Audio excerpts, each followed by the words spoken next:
CFAX Victoria, an iHeart radio station. If it's happening, it's here. CFAX 1070.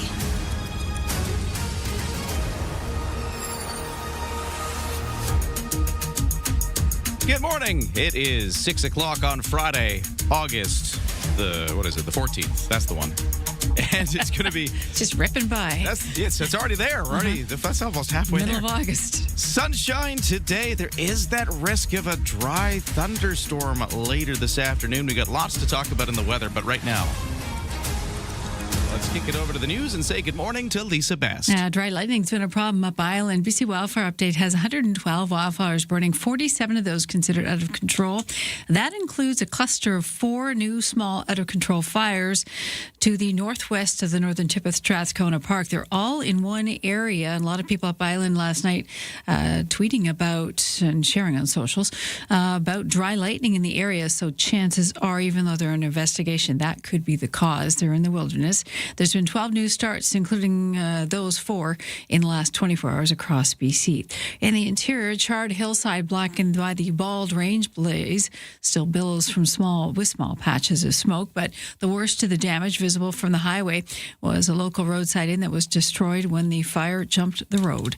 The BC Wildfire Service says that blaze remains under control. It's grown now to more than 190 square kilometers in size. It is one of 4 blazes of note in the considered of note in the service. The other 3 being the Pear Lake fire that destroyed part of Clinton, and the Ainsley Creek and the Brunswick fires outside of Boston Bar, which continue to burn. There's fire on the road in a fashion. 3 local union chapters representing transit workers locally and across the pond in Metro Vancouver have issued a 72-hour strike notice to employers. A statement says BC transit workers in Victoria, represented by Local 333, will take part in a ban on uniforms starting Monday. They say there's no plan to withdraw service immediately. Those members voted 97% in favor of strike action back on May 28th after more than a year of trying to hammer out a deal. With the union saying wages and working conditions, including recovery times, have been major sticking points in the talks. BC Transit also issuing a statement saying it is actively implementing its business continuity plans to help minimize disruption to customers and limit impacts, and it remains committed to continuing negotiations. The organization apologizes for any inconvenience this labor dispute may cause moving forward. The RCMP's commanding officer in BC has been relieved of his duties following allegations dating back several years. Deputy Commissioner Dwayne McDonald was stripped of his role after RCMP learned of the allegations, which spanned a period from 2016 to 2018. This according to a statement released by the RCMP Commissioner, Mike Duhem. The RCMP didn't provide details about the nature of the allegations, saying it would not comment further because the investigation is underway. Assistant Commissioner John Brewer has now been appointed interim Deputy Commissioner and Commanding Officer of the RCMP in BC with this coming down. A statement's been reached in a workplace harassment lawsuit brought by a female flight attendant at WestJet. JFK Law has represented more than 3,400 current and former cabin crew for the class action. It says a BC judge approved a $4.5 million settlement earlier this week. The lawsuit alleged WestJet broke a promise listed in flight attendant contracts to provide a harassment-free workplace. WestJet has said it is committed to maintaining a safe and harassment-free environment. The law firm says the settlement applies to female flight attendants who worked for WestJet between April 2014 and February 2021. It says those who submit valid claims could receive roughly $470. Aaron Sousa, The Canadian Press. And in health news, is it coffee or tea for you? Now, a recent study of nearly 10,000 women aged 65 and older suggests tea drinkers may have a slightly higher bone density than those who don't enjoy a cuppa. The study published in the journal Nutrients also found that moderate coffee intake does not seem to help or hurt bone health, but drinking 5 cups or more a day weakened bones. Experts say regardless of which hot beverage you enjoy, that's only one small piece of the bone health puzzle. Prioritize getting enough calcium and vitamin D, especially if you're a woman past menopause. Good sources of calcium include dairy products, tofu, salmon, and almonds. For vitamin D, include eggs and dairy in your diet and spend some time outdoors every day. Weight-bearing activities like walking, jogging, and stair climbing can also keep bones strong. Taking care of your bones is an important way to avoid serious falls and fractures, especially as you age. With this Medical Minute, I'm Alex Stone. That's your news to 6:05.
Your CFAX 1070 news poll question. We're asking you, does the impending closure of the Crystal Pool affect you? That's September 25th. It will close for good. 2% say very much, 5% say somewhat, and the vast majority, 93%, say not at all. You can vote at CFAX1070.com, also on the iHeartRadio app. I'm Lisa Best, your news time, 6:06. Hey, thanks, Lisa. Right now, 12 degrees, sunshine, but maybe some smoke haze back in the forecast, and this risk of a thunderstorm later this afternoon for Victoria. As you were mentioning, Lisa, in the news, we did see some lightning strikes on the island already. No rain going with them, which is not a good situation when you're in a The worst, wildfire actually, season. yeah. That's the last thing we need. No. Well, the rest of the weather for the weekend is coming up in just a moment, but that's your snapshot of right now. Over to the CFAX 1070 Sports. Got so much to talk about. BC Lions, who you heard right here on CFAX yesterday evening, continue to dig themselves out of that early season hole in the CFL with a third straight win. The Lions held off the host Calgary Stampeders 30-26 to get to a record of 4-5 in the West Division after losing 3 straight to start the season.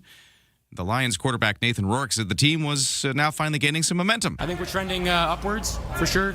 We got a lot of things to clean up, which is a good thing. We haven't peaked quite yet. For the Stampeders' part, they dropped to a record of 4-6 in the West Division. Over to local soccer, Pacific FC continues efforts to bring in talent. They signed London, Ontario teenager Dylan DeMello, and this is just as they're getting ready for another game today. Pacific FC over on the mainland to play Vancouver FC in Langley later on tonight. Still looking for that first win of the season. Tomorrow marks the Ryder Hejdahl Tour de Victoria, the mass participation cycling ride. Now, this is an event that anybody can participate in, but you got to sign up, and today's the final day for registration, I understand, so that's going to be happening. It's going to involve lots of road closures, lots of cyclists out and about. We are going to talk to Ryder Hejdahl himself coming up in the next hour, by the way. More on that. And with 8 weeks to go before the 46th Royal Victoria Marathon, speaking of events taking over our streets, the event has now sold out 2 of its distances. The marathon and the half marathon sold out. Over 15,000 registrations have been made for the 5 different events that will make up that weekend. And in swimming, Summer McIntosh quickly made her way back atop the podium. The 19-year-old Canadian swimming star led all the way to win the 400-meter individual medley at the Pan Pacific Championship going on in California. McIntosh, a 3-time Olympic gold medalist, bounced back after finishing second in the 200-meter freestyle. That's your sports at 6:09.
Time for CFAX 1070 traffic and weather. Well, we've been mentioning that the weather is quite interesting, so let's do that first off. Sunshine today, a little bit of smoke haze could be with us again. Highs up to 22, a humidex of 25, or I should say 26 is actually the number, which means it'll feel a little warmer like it has. But then the real interesting thing is this risk of a thunderstorm coming in later this afternoon. No rain accompanying it, at least not for this afternoon, but we could see some lightning strikes. We did up island already. Partly cloudy tonight. That risk of a thunderstorm still there in the evening. Still that smoke haze potentially. And a bit more wind off the Wandafuga Strait could start to build later into the day and into the evening. Lows down to 13 overnight. Then tomorrow we do actually experience a small chance of showers. It's going to be maybe some smoke haze again. Highs up to 22 degrees. Humidex at 27. So feeling kind of the same other than we got a small chance of showers. We could also be seeing some sunny breaks as well though. So I don't think the showers, if they do happen, will dominate the day. Sunday, it's a mix of sun and clouds. Highs of 22, and it looks like it stays mostly sunny through into next week in our longer range forecast. Let's talk about the traffic just quickly, though. Even though it's not very eventful at the moment, no crashes or accidents. Our major routes are clear. You can text me at 71010 if you see anything. And what about BC Ferries? Boy, was it busy yesterday. I know there's a certain point, so we just sort of filled up all the sailings. There was like an early afternoon point where it was just, if you hadn't reserved your Swartz Bay to Swanson ferry, they were all gone. Well, what's it like this morning? It's kind of the same. The 6 o'clock sailing is already gone, obviously. The 7 o'clock is full. The 8 o'clock is your next available vessel, but it's 90% full, and there's heavy reservations through the day. So just be aware that it's a busy BC Ferry travel day. CFAX Morning Show brought to you by Thrifty Foods. Heading out on a summer road trip? Maybe with a ferry stop? Shop at Thrifty Foods and swipe your Scene Plus card to save up to 15 cents per liter at Shell. See you in store for details. Opening bells for North American stock markets ringing a little later this afternoon, or a little later this hour. So while we wait for those first results, let's take a look at how yesterday closed with Aaron Sousa. Gains in tech stocks lifted Canada's main stock index yesterday. Toronto's S&P TSX climbing 97 points to 36,759. In New York, the Dow added 69 points and the Nasdaq rose 214. In Tokyo this morning, the Nikkei was up 405 points. The Hang Seng in Hong Kong fell by 1.1%. Our dollar is trading near 71.98 cents US. The Canadian Society of Customs Brokers says some businesses are holding off on shipments to the U.S. This as new 50% tariffs are set to take effect Wednesday. Officials say companies are taking a wait-and-see approach to see whether Donald Trump will do an about-face. A class action suit over workplace harassment at WestJet has been settled. A BC judge approved the $4.5 million settlement this week. The lawsuit alleged the airline broke a promise listed in flight attendant contracts to provide a harassment-free workplace. And Luigi Mangione could plead guilty as early as today in the fatal shooting of United Healthcare CEO Brian Thompson. From the Canadian Press, I'm Aaron Sousa. In the kitchen, in the car, and at the office. Ryan and Lisa, mornings on CFAX 1070. Take us with you. Listen live on the free iHeartRadio app. Hey, good morning. Welcome. So glad you could join us here on this Friday as we kick off the day. I'm Ryan. We got Lisa here. And I do want to ask, hope you don't mind me asking, Lisa, but I know with the smoke haze that's sort of been in the air yesterday, you were mentioning you were kind of feeling it a little bit yesterday. Yesterday I felt it. Yeah? I didn't feel it this morning just yet. That's what I wanted to ask, if you were okay today. Yeah, so far so good, right? Sort of an hour-by-hour situation. Looking at firesmoke.ca right now, and it shows at around 11 o'clock it's going to get a little more intense for us, and then it'll start to clear overnight again. And then tomorrow, of course, we've got a big race in town with a lot of cyclists on the road, so sort of watching for that. But right now, it's looking that it might clear for tomorrow, which would be great for riders. How many riders do we have? We have thousands of people out there, right? I did this last year. You did? I'm not going to do it this year, hoping to do it next year. But last year I did it, and it is so cool because they've got several different distances people will ride. They all leave from the Inner Harbor. So you get all these different departures that kind of leave at different times. Makes sense. There are police that are blocking off the roads in the town, and you even get a bit of an escort through the city streets. Oh, so you feel like a rock star. Yeah, totally you do. And you get to be like all the cars are cleared. It's just you, the bicycle. As you go, there's different distances. You can do some really smaller, accessible distances that just kind of take you around. You go down Dallas Road and you do the really nice rides. But then you can do slightly more, and then slightly more above that. And then eventually you can get to like 160 kilometers or something where you're doing the West Shore and you're going up the peninsula. You're going up Munn Road, which is a crazy thing to do, by the way, on a bicycle. That's a bit of a ticket. You get a T-shirt after you do Munn Road, don't you? I survived Munn Road. I survived Munn Road, the T-shirt. They should do that. No, they have all these different levels, and they got aid stations along the way with snacks because you're burning a lot of calories as you do this. You're kind of getting refueled, and there's helpers. It's such a cool event. Even if you're not some hardcore cyclist, you get to feel like you're part of the Tour de France or something. You know, you get to just have that feeling. There's no expectation. You've got to finish it in a certain time, which is the same as most like running races where you can't take 9 hours Forever to do it. There is a cutoff time, but police want to have lunch as well. But some people use e-bikes, so like there's that's okay. Oh, so you're allowed to cheat a little bit. Yeah, as it were. It's not a competition as much as it's just an experience. Get out there and ride. Some people will take it a little bit more serious, of course. But even when you get your race package, I'm assuming they're doing this again this year, but last year, one of the most prominent things you would read all over the race package was, "This is a ride, not a race." They don't want people going too crazy on this thing. Okay, so they've obviously had some road warriors. Exactly. Okay, that's fair. So did you do the big one? No, I only did 60 kilometers. Oh, that's which pretty impressive. I thought was pretty big, but it was nowhere near the biggest one that they do. 160 is it? No, it's just 60. No, but there is a 160, There is, or something like that. It's 160 or equivalent. Wow. But, it's cool. I'd like to do the 100 just because it's a round number. Now, do you get all the gear?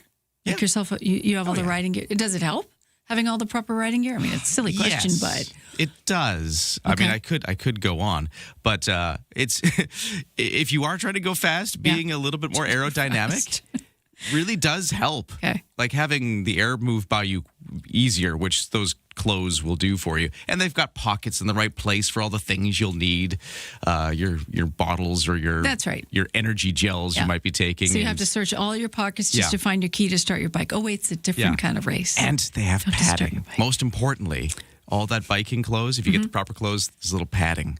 Where do you fall? Where's the number one fall hit spot? It's padding for your bottom. Oh. So when you're for sitting that on this groinal area. When you're going 60 kilometers on a bicycle seat. That's not all like horseback riding. It's very helpful to have a little bit of a padded, seat. Well, cushioning, right? Exactly. You don't want to have to stick a bunch of Kleenex in there, then people will talk. I'm excited to talk to Ryder Hejdahl, and if you don't know, if this is kind of past your memory, Ryder Hejdahl is the only Canadian to win one of the major cycling grand tours. Okay. You got the Tour de France, you got the Vuelta in Spain, and then you got the Giro d'Italia, and he won the Giro d'Italia back in 2012. Very cool. Becoming one of Victoria's big accomplished athletes, so much so that we've got this ride named after him. If you live in Colwood, they got Ryder Hejdahl Way. You'll probably see that. Yes. I'm excited to talk to him and see what he's been up to and what's going on with this race for him. The race is named after him. Is he going to be in it this I'm going to year? ask him. I don't know. Well, he does sometimes. He shows up sometimes. So nice. We'll ask him in just about an hour when he joins us. But right now, we should get to the news. Okay. Now it's 6:18. What's going on in the world? Here's Lisa. Finance Minister Brenda Bailey stepping away from her job for a bit. She says she has early stage but treatable cancer. Bailey says the diagnosis came a few weeks ago, and she's been given a good prognosis for a full recovery. The minister says she'll receive treatment for the rest of the summer and expects to return to work in time for the fall legislative session. Premier David Eby said on social media that Bailey is a valued colleague and wishes her the best in her recovery. He says someone will step in to cover her while she's gone. 3 people arrested, more than $100,000 in cash seized as part of a major drug trafficking investigation up in the northern part of Vancouver Island.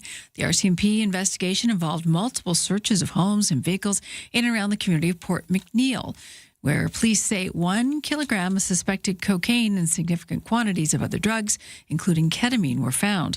Officers also found 2 rifles and a shotgun in the search, as well as multiple cell phones and more than 100 cartons of contraband tobacco products.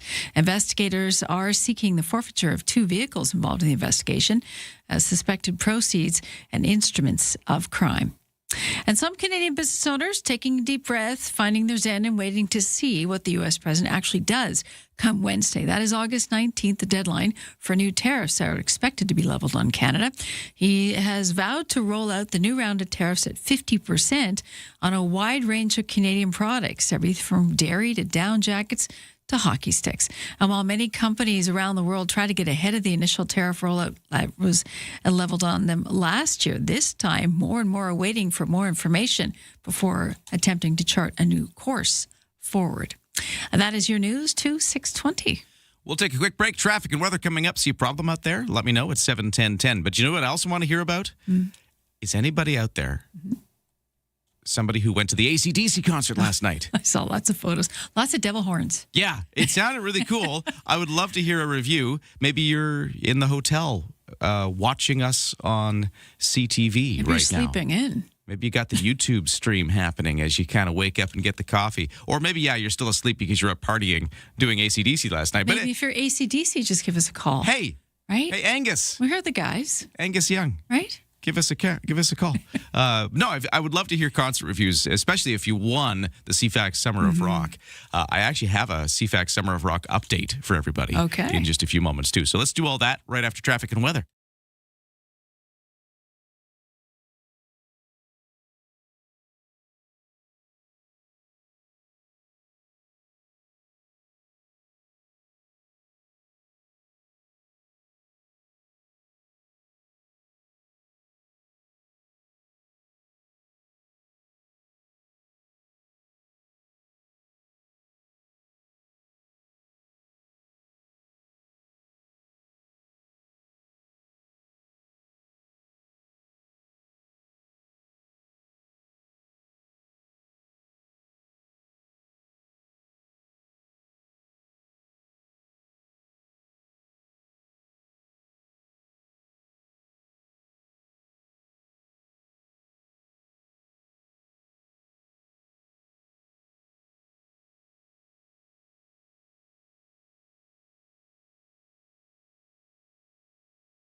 CFAX 1070 morning show brought to you by Coastal Heat Pumps. For a comfortable home no matter the season. Big savings on your heating bill. Talk to Coastal Heat Pumps. Designed for comfort. South Island's Elite Plus Fujitsu Air Stage dealer. On the roads, well, everything's clear right now. Since we were talking about the Tour de Victoria cycling event that's going to be happening tomorrow, maybe I should let you know that the city of Victoria is letting you know. Expect delays and closures from 6 in the morning right until 4 p.m. tomorrow. Roads including Menzies, Belleville, Government, and Dallas will all be affected. So watch out for big delays in those areas tomorrow. That's not today, though. Today's just fine. Everything's moving pretty smoothly. We do have a busy day at BC Ferries, Swartz Bay to Tsawwassen. 7 o'clock sailing is full. The 8 after that is about 91% full for vehicles. So a busy start to the day. And the weather forecast is interesting because we do have this small chance of a thunderstorm into the later part of the day, including the evening. And we saw some dry lightning already strike Vancouver Island and other parts overnight. So it seems like this has been happening. Could see it happen down on the South Island later this afternoon. Otherwise, it's a sunny day. Bit of smoke haze still around. Highs of 22, humidex at 26. Tonight, lows to 13 with that small risk of a thunderstorm, as I mentioned. Tomorrow, we could actually see some precipitation because, weirdly, the precipitation does not seem to be coming along with this thunderstorm risk today, but we could see a 40% chance of showers tomorrow for our Saturday, but some sunny breaks as well, and highs of about 22. Still humid, though, tomorrow. Same goes for Sunday, where it's a mix of sun and cloud. Highs of 22, could feel a bit warmer. Ryan and Lisa. Mornings on CFAX 1070. Remember, you have us in the palm of your hand. For listeners on the go, listen live on the free iHeartRadio app. Well, I mentioned I had a Summer of Rock update, and I've got this on the mind, of course, because AC/DC played in Vancouver at BC Place Stadium yesterday. We sent some lucky listeners to go see it with Helijet and all that, and I'd love to get an update if you're out there listening. Text us at 71010. But you know what else is coming up for the CFAX Summer of Rock, where we were giving away tickets to see some of the world's biggest rock bands playing in Vancouver. This was a few months ago. We gave all these tickets away, right? When we had AC/DC, which just happened. We had Motley Crue. Remember that one was going on? Oh, yes. Another of the bands we gave tickets away for. Guns N' Roses. Guns N' Roses. And guess what's happening with Guns N' Roses? What? We found more tickets Really? to give away. Okay. So we're gonna bring back the CFAX Summer of Rock for a special bonus week next week. Is that because you had Axel at the barbecue last weekend? He really likes barbecue. Yeah, and after he left, in the couch cushions, there was some loose change. There's some tickets. I guess he dropped them sitting on the couch. He's Anyways, that kind of guy. That kind of guy. Yeah. This is Benevolent. Oh, sorry, go ahead. I just said benevolent. Please continue. Saturday, August 29th is coming up real fast. That is going to be the Guns N' Roses performance at BC Place Stadium. Next week, we're going to give away more tickets. We'll probably make you do something ridiculous for it. And you'll do it because you want the tickets. Kind of like what we're doing. do it. Like we're doing with the Spam-A-Lot, making folks That's just perform fun. Monty Python sketches for Yeah. us, which I'm so enjoying. And we're going to do one more of those, by the way, later on this morning. So just after the 8 o'clock news, sports, weather, traffic, all of that, we'll take another caller to perform any Monty Python sketch they want. If they do it, they'll get our last pair of tickets to give away to Spam-A-Lot, coming to the Royal Theatre, weirdly, that same weekend. It's that the weekend of Saturday, August 29th. We have tickets So for the don't Spam-A-Lot. win both. Yeah, if you've won one, you might not want to win the other because you're already busy.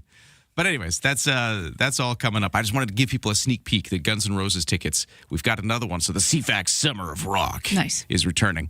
And speaking of things we're doing, we've also got the Kids Count Mega Summer 50/50. So let's just take a moment to dial in on that one real quick and talk about the fact that we got up and over $20,000.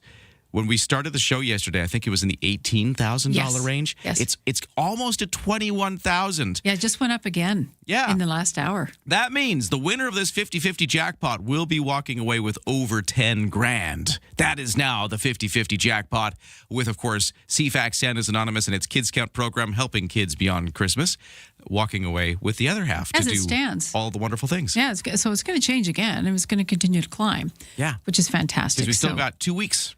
And It'll be these things always heat up in the last 2 weeks, don't they? Oh, yeah. It's going to be Friday, 2 weeks exactly from today that we do the draw. Nice. And somebody will win. And Charity's already won, which is great. Yeah. Yes? I thought this was an AC/DC review. It's not quite a review. It's somebody saying concerts and stadium sound sucks. Sightline sucks. But I don't think you went, Texter. Okay, but you might be right about that. And Yeah. there's a venue for everything, and you're right. Do you want to see AC/DC in a soft seater? Yes. Would you be priced out of the market? Yes. That stadium effect, and you know this if you've gone, it's about people watching. It's about being part of the masses. I know it's never great in stadiums because they can never get it quite right, and when they do, boy, they're applauded for it. It's about the whole circus. So go to the circus and just enjoy it. You understand the noise and you understand how it's going to sound It won't because sound you're as in a good. barn. You're right. But that's what it's about. Here's my only counter to that, counter to the texture. And Lisa, I'm totally with you. I saw Paul McCartney at BC Place Stadium a good 10 years ago. Okay. Brought my kid. Nice. And there was something special, even though he was a million miles away on a stage with, luckily, the big screens. But sitting in a stadium filled with 50,000 people all singing Hey Jude together. Yep. That was... Yeah. Don't you just feel the hair on your arms rising? You do feel that. And that is worth the price of admission. 6:30 news coming up next on CFAX 1070. From CFAX 1070. Here's what's happening around the island. Experience Victoria Fringe Fest, August 26th through September 6th. Feel the roar at Pacific FC. Get your tickets today at cplsoccer.com. West Shore Swap Shop and Market is at Rally at Royal Bay every Sunday. Support Goldstream Food Bank with a $2 admission or a food donation. Get more event info at cfax1070.com. If it's happening, it's here. CFAX 1070.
CFAX Victoria. An iHeart radio station.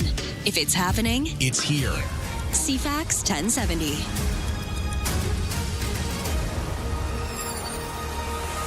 Good morning. It is 6:31 on this August 14th. It's a Friday, and we've got sunshine, but some smoke haze, and even a risk of a thunderstorm. We got everything today. I'll get you the full weather forecast in just a moment. Right now, though, let's talk about the news. Here is Lisa Best.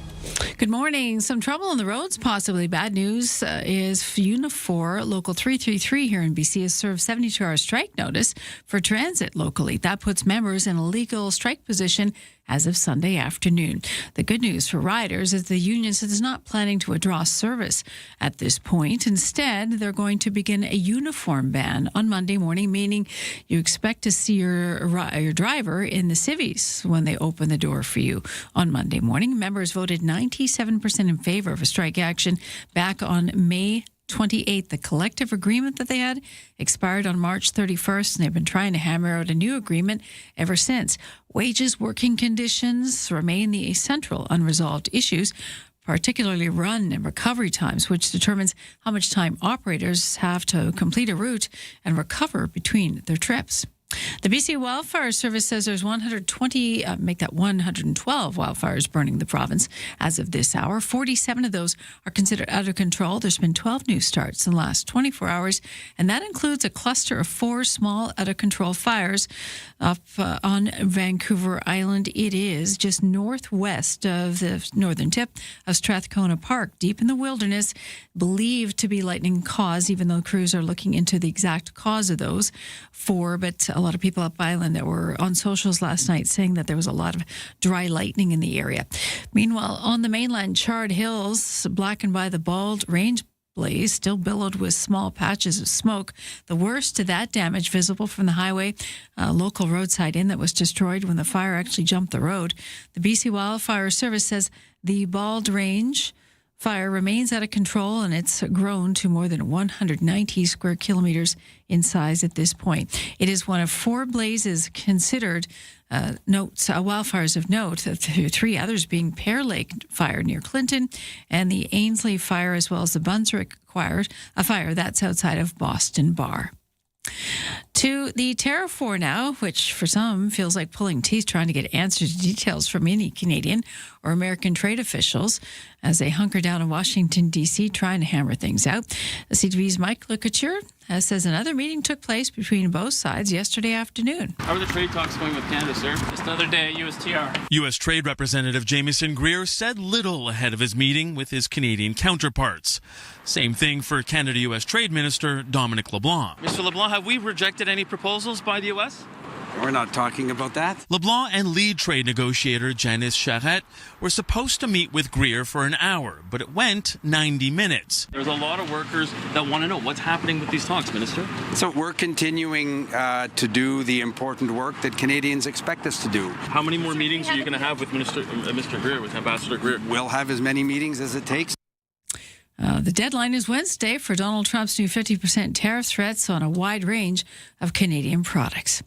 The NTSB, National Transportation Safety Board in the U.S., is out with new findings in the investigation into a Ryanair Boeing 737 over Greece in which a male passenger, was partially sucked out a broken window. It happened in July. Fellow passengers, including his wife, pulled him back in. ABC's Alex Stone says investigators to determine engine parts shattered the window. When the Boeing 737 took off, passengers and crew reported abnormal engine vibrations that got worse over 9 minutes before what was described by some on board as an explosion. When a window was shattered, the plane depressurized and a man was partially sucked out before being pulled back in. The NTSB saying it found multiple fan blades broke and punctured the plane. The blade showed signs of metal fatigue even though they had been inspected in May. The NTSB says it is aware of other fan blade issues on 737s and is looking to see if there's a connection. Alex Stone, ABC News. And that's your news to 6:36.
Your CFAX 1070 news poll question this morning.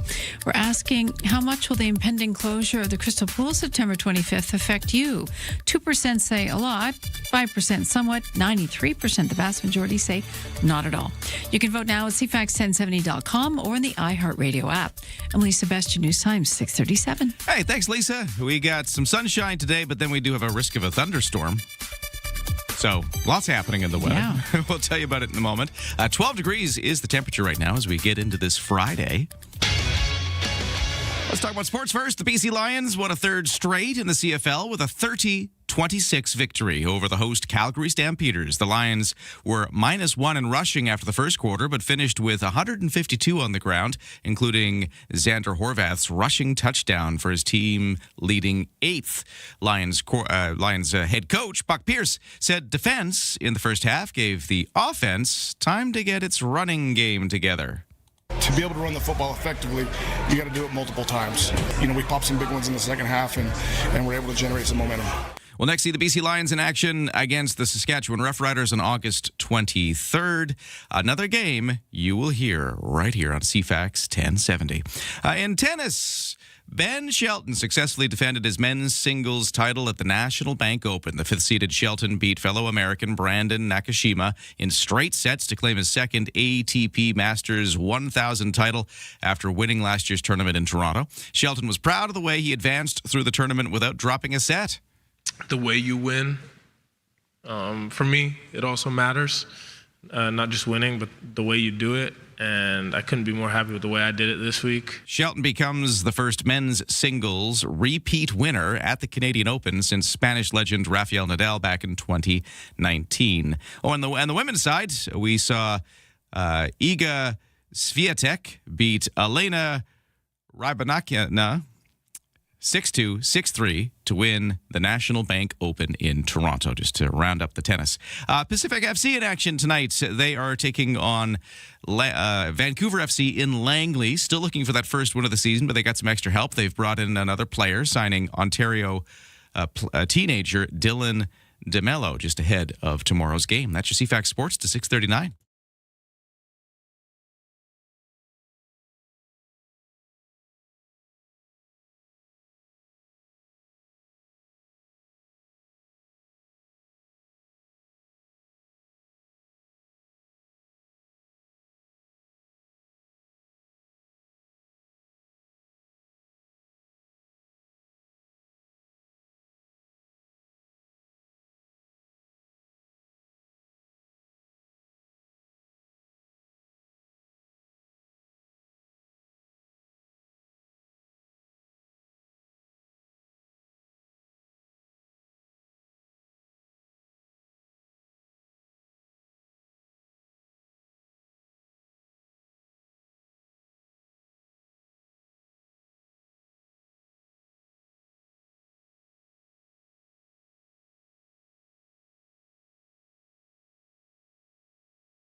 CFAX 1070 traffic and weather. It is 6:40 here on a Friday morning. BC Ferry is very busy. We got a 2-sail wait right now ahead of us. The 7 and the 8 are full. 9 o'clock is 85% full. A busy day to start the day at BC Ferries. Horse Bay to Swanson. The roads are clear right now. Taking a look at the West Shore commute, and it is very light. Sometimes by this point in the morning, we start to see the traffic volume building on the Trans-Canada Highway. Not today. It's very clear on this Friday. For the weather, lots to get into here. So, mostly a sunny day. But we do have a few clouds rolling in for the afternoon, and with them coming a risk of a thunderstorm later this afternoon. We will have that carrying on into the evening as well. No rain in the forecast, just possibly some thunder and lightning strikes, which we already saw overnight up island, a few dry lightning strikes, which is not good news for the wildfires, but no rain accompanying them. Could see that happen on the South Island as well. We've also still got a bit of that smoke haze in the air. Highs of 22, humidex of 26. Tonight I mentioned that risk of a thunderstorm will carry on into the early evening. Still a little hazy, lows to 13. Tomorrow a mix of sun and cloud. There is a small chance of showers tomorrow, but we will have those sunny breaks. We'll see a bit of breeze off the water. Highs to hit 22, but a humidex of 27. Sunday, sunshine with a few clouds, highs of 22. And long-range forecast into next week looks very much like it's going to continue being mostly sunny with temperatures in the low to mid-20s. Opening bells just ringing for North American stock markets. No results as of yet, so let's get to yesterday's closing results. The S&P TSX was up 97 points to 36,759. The Dow was up 69 to 53,839. Canadian dollar, 72.1 cents US. That is up a little bit from where it was the previous day. Ryan and Lisa, mornings on CFAX 1070. Oversleepers, catch all the highlights on the latest audio podcast at CFAX1070.com and on the free iHeartRadio app. Well, you might be hearing some shocking news if you're a bus rider that there could be a strike brewing with BC Transit here in Victoria, as well as bus drivers in Vancouver. I mean, there's a different transit authority there. It's TransLink, but I guess this is a similar union representing them all, and they have announced some job action. But here's the thing. Yeah. The first thing you think is, oh my gosh, are the buses going to be running that's next what I was week? going to say. You might be like, on Monday when this starts, will I be able to take the bus to work or to wherever I'm going, to school, whatever it is. So it sounds like it's a uniform ban to start with. Okay. They're just not going to wear the uniforms as sort of a soft protest. So they'll be in jeans and a shirt. Yeah. Okay. The members voted 97% in favor of strike action back in May.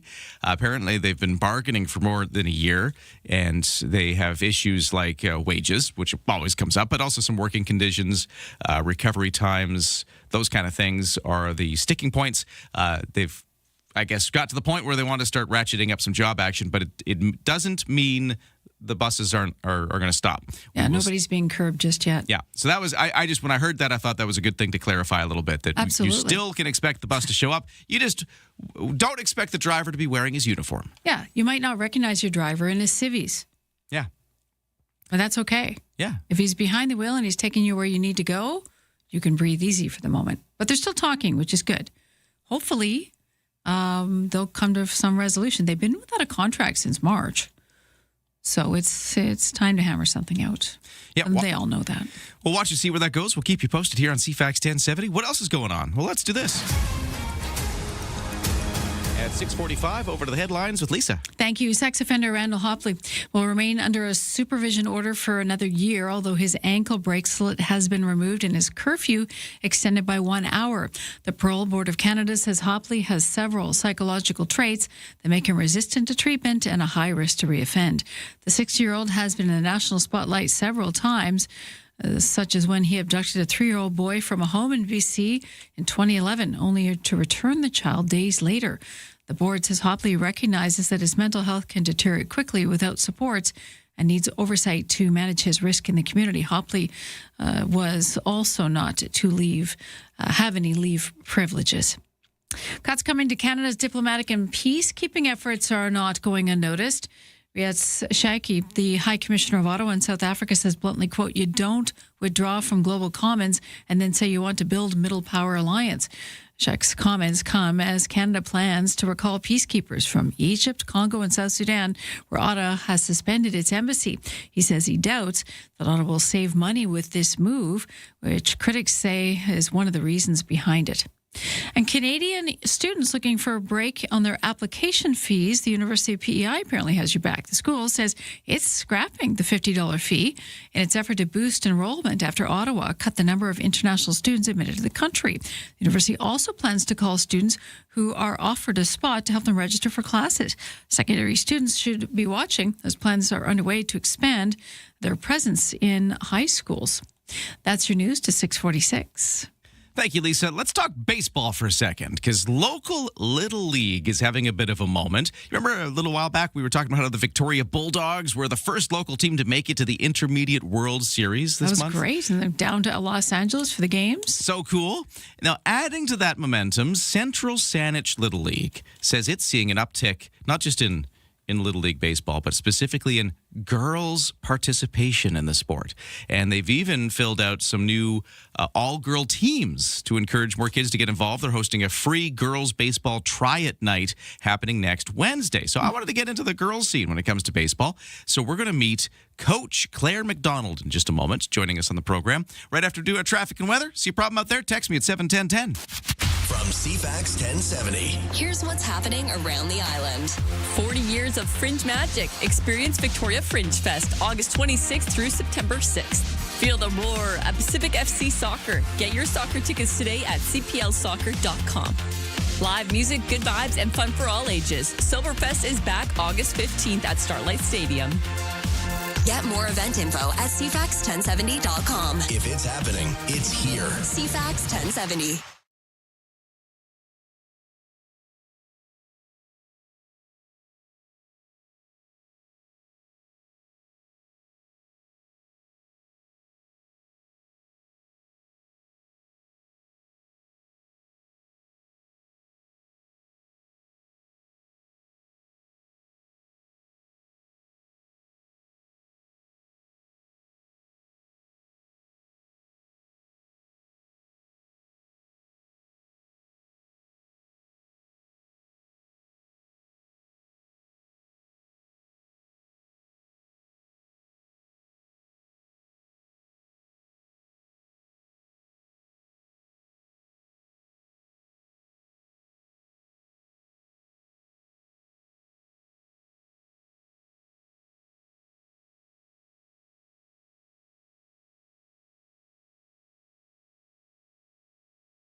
CFAX 1070 traffic and weather. I just want to start by saying if you're watching us on CTV Vancouver Island or the YouTube feed, the big old orange sunrise through the smoke haze, it's beautiful and ominous at the same time, but it's quite the sight right now as I watch the sunrise through the smoke. That does mean there is some smoke haze still in the air in our weather forecast. Watch for that today, although it doesn't seem to be quite as noticeable as it was at times yesterday. But if that changes, I'd love to hear from you at 71010. How's your experience with the smoke over the South Island?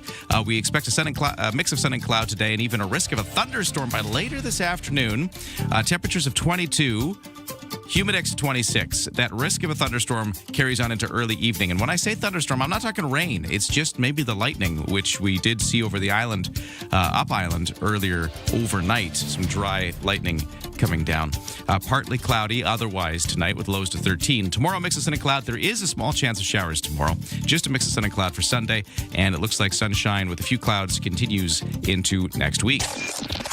Ryan and Lisa are ready when you are. Good morning. Day or night, find the highlights under latest audio at CFAX1070.com and on the free iHeartRadio app. Let's talk about Little League Baseball, specifically for the girls, as a free girls baseball try-it night is coming next Wednesday. So Coach Claire McDonald is joining us on the line to talk more about this night, but also just the phenomenon of girls participating in the sport. So let's get into that right now. Claire McDonald, great to meet you. How you doing? Good. How are you? Thanks so much for having me. Oh, I'm doing great. It seems like just overall Little League Baseball doing really well right now. We've seen some really cool stuff. We were mentioning the Victoria Bulldogs getting to go to the Intermediate World Series. I think a lot of fans of baseball were really energized by the Blue Jays last year and their run. It seems like it's a neat moment for baseball just in general. How's it going when it comes to girls?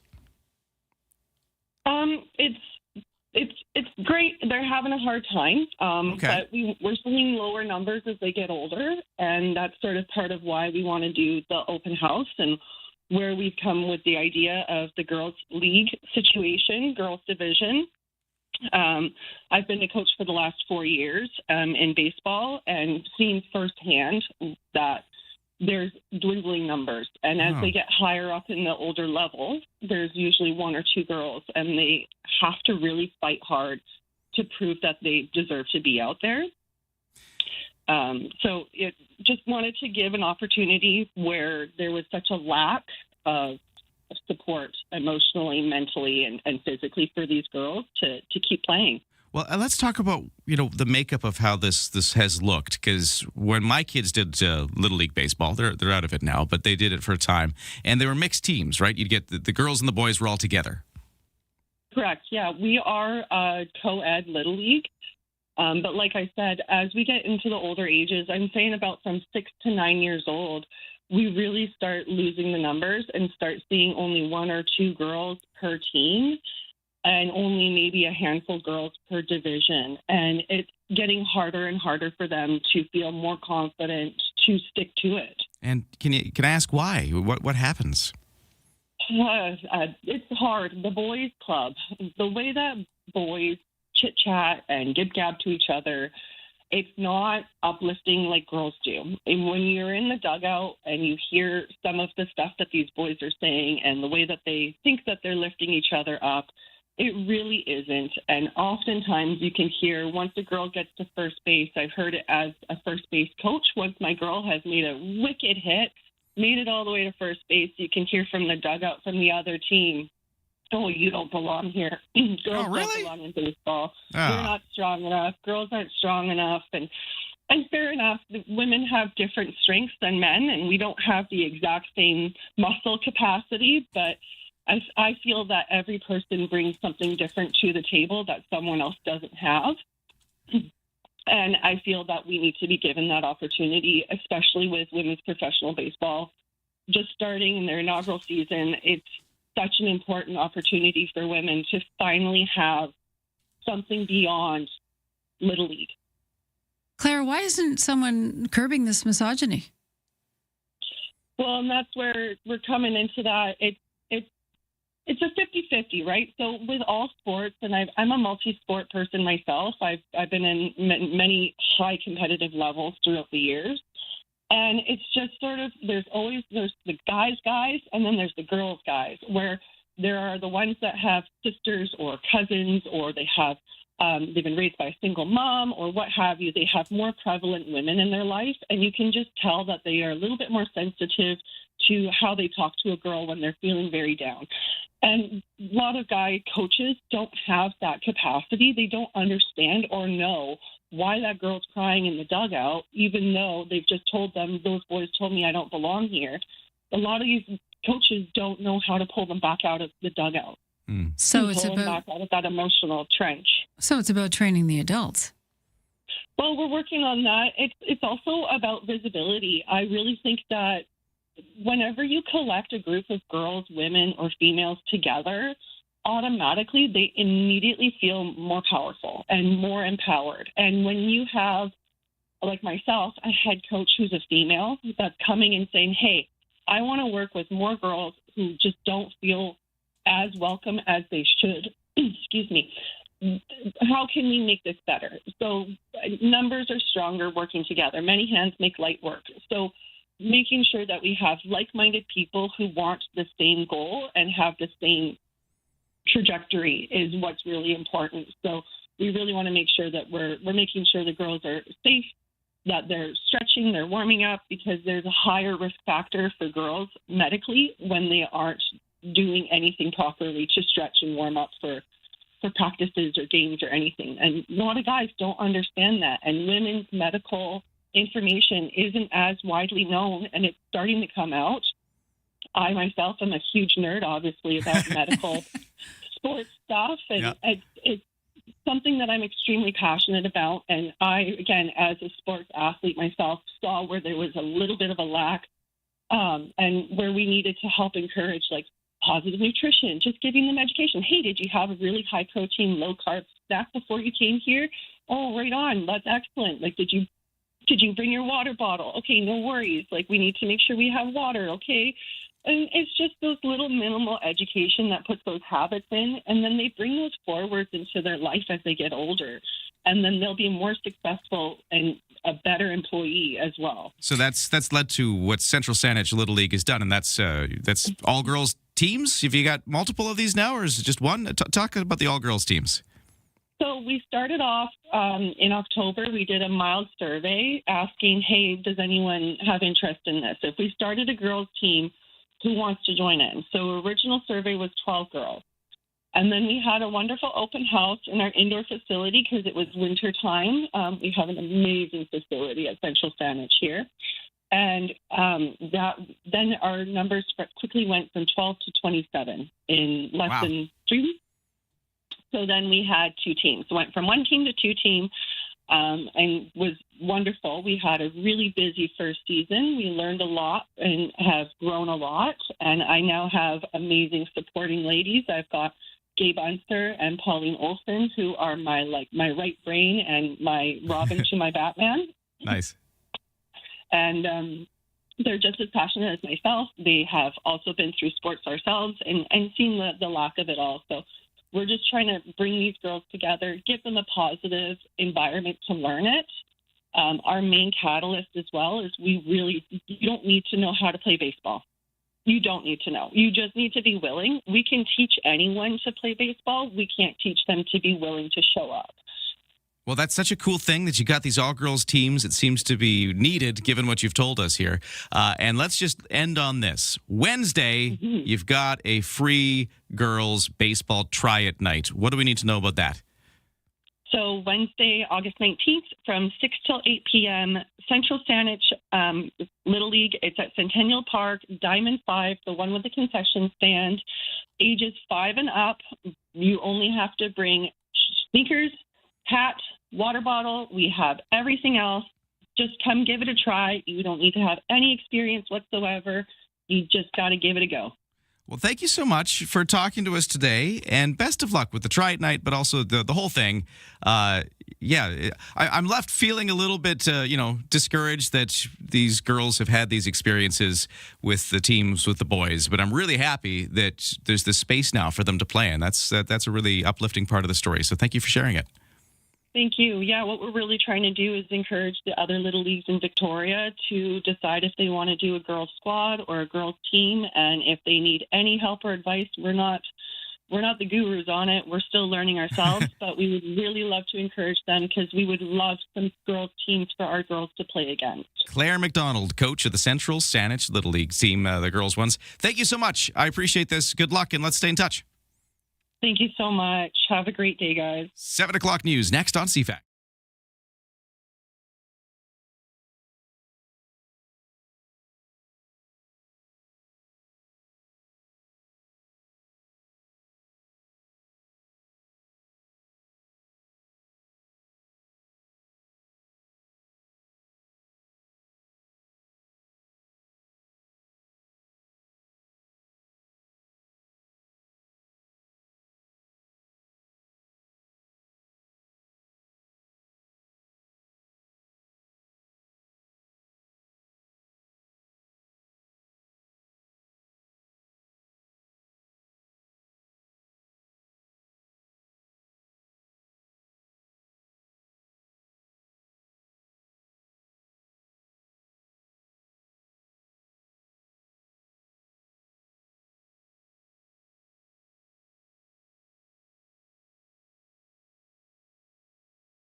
CFAX Victoria. An iHeartRadio station.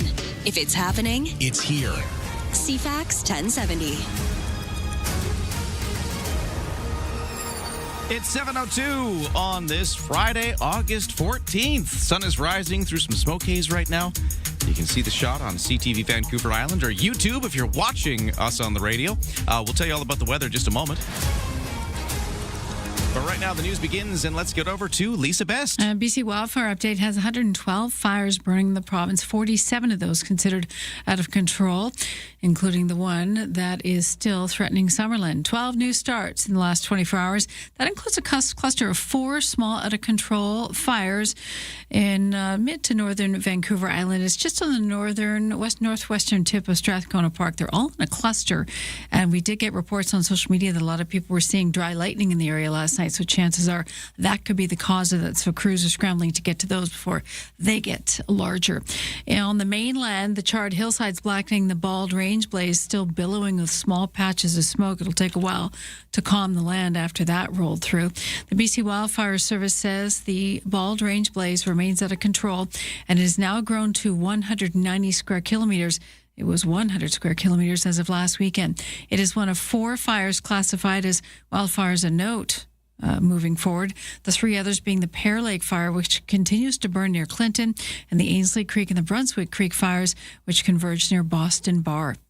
3 local union chapters representing transit workers in Victoria and across the pond in Metro Vancouver have issued a 72-hour strike notice to employers, but that doesn't mean your bus is going to be curbed starting Monday.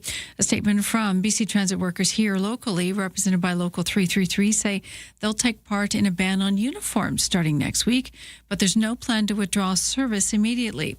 Those members voted 97% in favor of a strike action back on May 28th. After more than a year, nerve trying to bargain out a deal. The union says wages and working conditions remain sticking points, although recovery times, too, have been a sticking point in the talks. BC Transit issuing statements saying it is actively implementing the business continuity plans to help minimize reduction to riders and limit impacts. And they also say they remain committed to hammering out a new deal, the organization apologizing for any inconvenience the labor dispute may cause. 2 locals in Vancouver will start the uniform ban on Monday as well, after issuing a strike notice to Coast Mountain Bus Company. And similar to Victoria, there'll be no change in rider service, at least for next week only. The Parole Board of Canada says a high-risk sex offender in this province must remain under supervision for another year. The board says 60-year-old Randall Hopley's supervision order will be in effect for another year, although his ankle bracelet has been removed and his curfew extended by an hour. Hopley has been in the national spotlight several times, including when he abducted a 3-year-old boy from a British Columbia home in 2011, only to return the child days later. He also walked away from a residential facility in May of last year, setting off a countrywide manhunt. The board saying that proved again that Hopley can't follow his long-term supervision orders. Don Mitchell, the Canadian Press. And a Canadian Tire executive reacting to news that the stars of Heated Rivalry donned one of the company's reusable tote bags. Actor Hudson Williams was recently photographed carrying the retailer's plaid $2 tote bag while on a walk with co-star Connie Story in Toronto. Chief Executive Greg Hicks spoke on an earnings call for Canadian Tire. We are thrilled that the Heated Rivalry guys like our plaid bag. We did not pay them to carry it, and no, I can't get you one. But our stores would be happy to serve you in the coming days. He's obviously had lots of phone calls about it. The Canadian Tire says it saw sales surge after the viral attention, and stores sold out immediately. But he says they will be restocked shortly. Heated Rivalry, of course, that gay hockey romance from Crave, also streaming on HBO Max, has become a worldwide sensation since its debut last year. Even UVic capitalizing on the success, offering Heated Rivalry-themed programs and courses starting next month. Shooting for Heated Rivalry Season 2 is currently underway in Toronto. That's your news to 7:06.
Your CFAX 1070 news poll question: how much will the impending closure of Crystal Pool on September 25th affect you? 2% say a lot, 5% say somewhat, and the vast majority, 93%, not at all.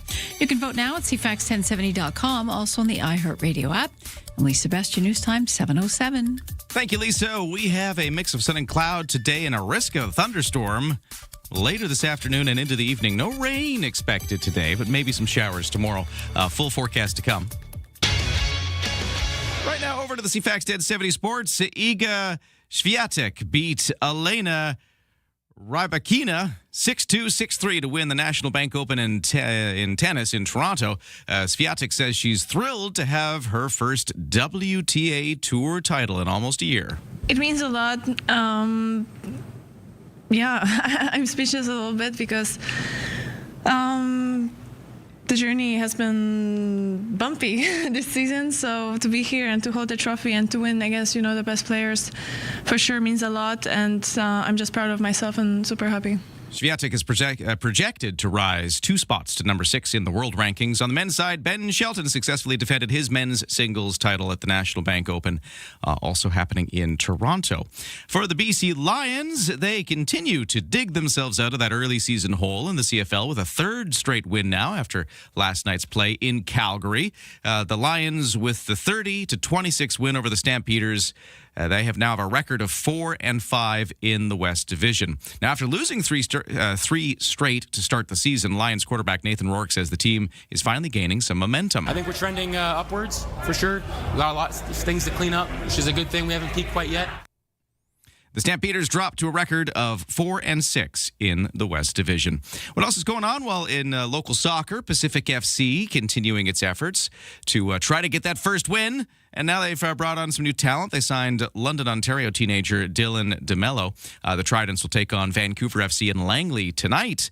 And for the sporting news tomorrow, this is it's not going to be like a major. What am I trying to put it? It's a casual athletic sporting competition. That's what I'm going for. It's the last. It's casual. Casual. Today's the last day to register for Ryder Hesjedal's Tour de Victoria. Mass participation cycling ride. All levels can do this. So this isn't like the hardcore. Well, it could be. Lots of hardcore people will do it. Lots of casual people will do it. Anyways, I guess. Do you take your e-bike? That was the main thing. You can do it. I got stuck on take your e-bike. Yeah. The short story is the Ryder Hesjedal Tour de Victoria is tomorrow through the streets of Victoria. Last day to register. We're also going to talk to Ryder Hesjedal himself, the Victoria cycling legend, in just about 10 minutes. So that's coming up on CFAX. Stay with us. Right now, we'll take a break and we got your traffic and weather next.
CFAX 1070 traffic and weather. Let's talk BC Ferries. It's busy both directions. So Swartz Bay to Swassen, it's a 1 sail rate right now. The 7 was full when it left a few moments ago. The 8 o'clock is full coming up. And the 9 o'clock from Swartz Bay to Swassen is 95% full. And it's going to be a sailing weight, I think, pretty soon.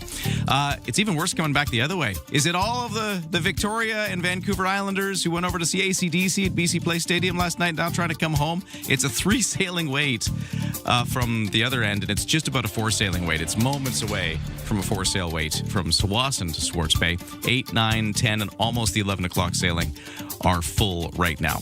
On the roads, it's a different story. Clear as a bell, no major issues. Very little happening for the West Shore commute. That is very clear. If you see a problem or any kind of issue facing your commute, though, you can text us at 71010. In the weather forecast, starting sunny, we got some clouds here and there, and we will continue to see those clouds build a little bit into the afternoon, to the point that we get a risk of a thunderstorm later this afternoon. No rain, just possible thunderstorm, and that'll take us into early evening as well.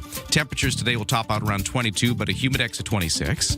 We'll see a little bit of breeze as well off the Juan de Fuca Strait coming a little later this afternoon. That risk of a thunderstorm will ease off, but we'll end up getting a small chance of showers by tomorrow. That's our Saturday. Some sunny breaks too, but could see some showers. Highs of 22, a little warmer in the humidity again tomorrow, just like the last few days. Kind of the same thing for Sunday. No mention of rain on Sunday, just a mix of sun and cloud. Highs of 22, maybe some humidity. Right now, what are the temperatures around the region? Well, let's tell you. If you're in Saanich in the Cordova Bay neighborhood, let's go there. It's 12 degrees right now. In Shawnigan Lake, it's 14. On the markets, S&P TSX in Toronto started the day up by just 2 points to 36,761. 26-point up in New York on the Dow. up to 53,866. The NASDAQ up 15 to 26,818. Canadian dollar at 72.1 cents US, up a fraction from yesterday. Ryan and Lisa, mornings on CFAX 1070. Yeah, stay with us. We're going to talk about cycling and the Ryder Hejdahl Tour de Victoria with Ryder Hejdahl coming up in just a few moments. Also, later on in the show, we will give away another pair of tickets to see Spam-A-Lot. This is the Monty Python-inspired musical that Broadway and Victoria is bringing to the Royal Theatre August, It's August 28th, 29th, and 30th. Right. So it's that weekend. You got shows the whole weekend. We got tickets to give away. Yesterday, we got the parrot sketch from our contestant. I've seen a bunch of different stuff. It was good. If you want to try your hand at a Monty Python sketch, give us a call right after the 8 o'clock news at 250-386-1161. If you're the random caller who gets through and you perform the sketch, we'll give you the tickets. And a lot of people read from a script, too, because they were so nervous. We're okay with that. Yeah. If you bring it forward, you got the accent, you've got it all down, we're giving you tickets. That's, the important thing is just to share. Doesn't matter how you do it. Just share your favorite sketch or just whatever one you feel like performing. Like the parrot sketch yesterday, which was fantastic. Yes, it was. Yeah. What will today bring? That's just after the 8 o'clock news. Right now, let's get to the headlines with Lisa. A weak market in the Lower Mainland is weighing on home sales in this province, with both transactions and average prices falling in the month of July. However, here in Victoria, it's different stats. The residential asking price, or average price, of a home sale last month was well over $996,000, close to $1 million, up $30,000 from the same month last year. The number of listings up over 4,000, up slightly over 2,025 as well. For the rest of Vancouver Island, prices down 0.2% from a year ago, $770,000. If you're looking for a bargain, the average home price in Powell River might do. That dropped by 25% in a span of a year. A BC judge has approved $1 million settlement in a class action lawsuit over workplace harassment in WestJet. The law firm JFK Law says the $4.5 million settlement was approved this week after a judge ruled it fair, reasonable, and in the best interest of the class. The lawsuit alleged WestJet broke a promise listing flight attendants' contracts to provide a harassment-free workplace. The firm says the settlement applies to roughly 3,400 current and former female flight attendants who worked for WestJet between April 2014 and February of 2021. Those who submit valid claims could receive roughly $470. That's your news to 7:16. CFAX traffic and weather coming up in just a moment. Then we're going to talk about the Tour de Victoria, Ryder Hejdahl's Tour de Victoria cycling event going on tomorrow. Not just through the streets of downtown Victoria, but through the streets of the entire capital region. It's going to be wide-ranging. Yes. We'll talk about it next.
CFAX 1070 traffic and weather. It is 7:19 here on a Friday morning.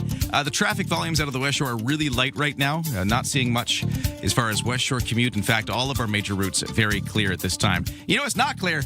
BC Ferries.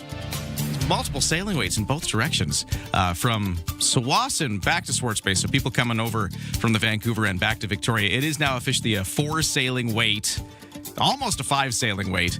I wonder how many of those people are coming back from the AC/DC concert in Vancouver at BC Place Stadium last night. I bet you there's a lot of those folks getting the ferry back over home right now, which is why it's so busy.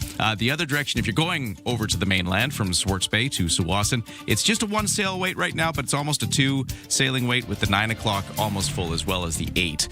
For the roads tomorrow, the Ryder Hejdahl Tour de Victoria is going to be taking over several of our streets, which will be a thing to watch out for in traffic tomorrow. It's not a today thing. We're going to talk more about that in just a moment with Ryder Hejdahl himself, who's joining us right after we just mentioned the weather. Today it's sunny with a few clouds. We have a risk of a thunderstorm coming later this afternoon and into the evening, and still a bit of that smoke haze in the air.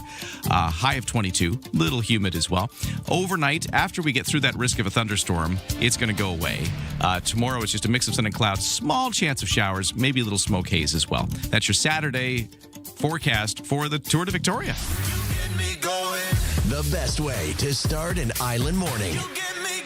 Ryan and Lisa on CFAX 1070. Well, you remember him for being one of the only, actually, he is the only Canadian to win one of cycling's grand tours, the Giro d'Italia, back in 2012. And of course, his name is on this big event tomorrow, Ryder Hejdahl's Tour de Victoria. Joining us on the line, it is Ryder Hejdahl. Sir, how you doing?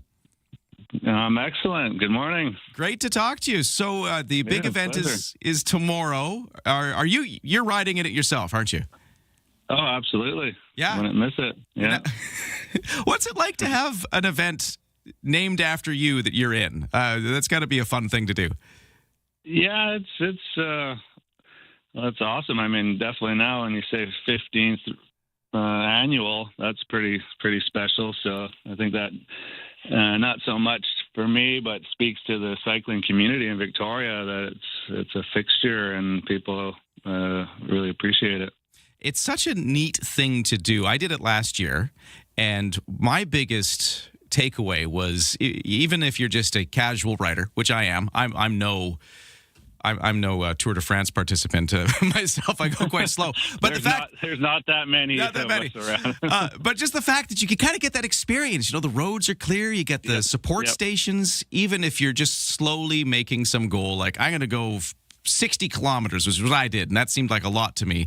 But you had the support to do it. The roads were clear. It's a really cool thing to be able to do at that sort of casual level. Oh, yeah, that's exactly it. That's the idea. That's what the event helps happen. You know, people, we can just ride those roads. Well, not like that. Not when it's organized and put together to really get the best out of the riders. And, that's basically what a race would be in the Tour de France or what have you. Giro d'Italia, it's A to B, and it's designed, for the riders. So that's what we wanted to achieve with the Tour de Victoria. And, it does let you, take on a challenge and really, the day's dedicated to the bike and the rider and that experience. So that's what makes it special. And that was the idea from the get-go, right? Yeah, absolutely. It was always just, mass participation. Even, in the early days, there was what they call Grand Fondos, is like a pseudo race. And those kind of got a little out of hand around the world because, there's races like the Tour de France and sanctioned proper races. And then there's rides, and we didn't get caught in the middle of a wannabe race. It's a ride, and it's designed for everybody and all abilities, and really celebrating just riding the bike, not solely the highest level of just racing. Clearly. Yeah, and I remember when I did this last year, that was certainly on the package you got. This is a ride, not a race. You don't want people killing themselves on this. This is a casual thing. Well, exactly, but like you said, you can push yourself. Simply pushing yourself is achieving the distance and the ride you set out for yourself. And it's simply that. But you get all the I mentioned earlier, you someone asked me what I miss from racing and feeling and all that stuff. And honestly, what you get from the Tour de Victoria throughout the ride, the fans and the support and the cheering and the volunteers and coming into the Inner Harbor and through the finish straight and all that feeling and sensation and action, that's what cycling is, even at the highest level. So you get that from the Tour de Victoria, and that was also the idea. So that's so cool. You mentioned what do you miss about racing? Are you fully out of it now? Have you retired from all the big events? Oh yeah. It's actually this is the 10-year anniversary of stopping racing in 2016. I retired. So yeah, I haven't made a comeback to the Tour de France or anything like that. Yeah, because you finished. You did the Tour de France a few years. You finished. Was it fifth? Was that your highest finish? Which is amazing, by the way. Yeah, well, that was kind of right in the timeline of coming up with the idea of Tour de Victoria with Seamus McGrath was retired from his competition. So, yeah, I'd been to the Tour. That had been the third year in a row in 2010, and no one had been to the Tour in over 10 years, even since I got there for the first time in 2008. So obviously there was a lot of momentum and excitement, and I was, kind of riding near the front in 2010. So that's a big difference than just participating. So we wanted to kind of use that momentum and come up with something for Victoria around that. So that's where we came up with the Tour de Victoria. Wow. So it all kind of ties back all the way back to there. And I know then there was the 2012 Giro d'Italia win, which I remember how excited Canada was to have a Canadian do this. But part of that story is that it is rare. Like, you are one of the only Canadians to have done a lot of these things. You're the only Canadian to have won a Giro d'Italia, for instance. Do you feel like we're getting to a point where cycling is building some momentum, or does it still have a way to go in Canada?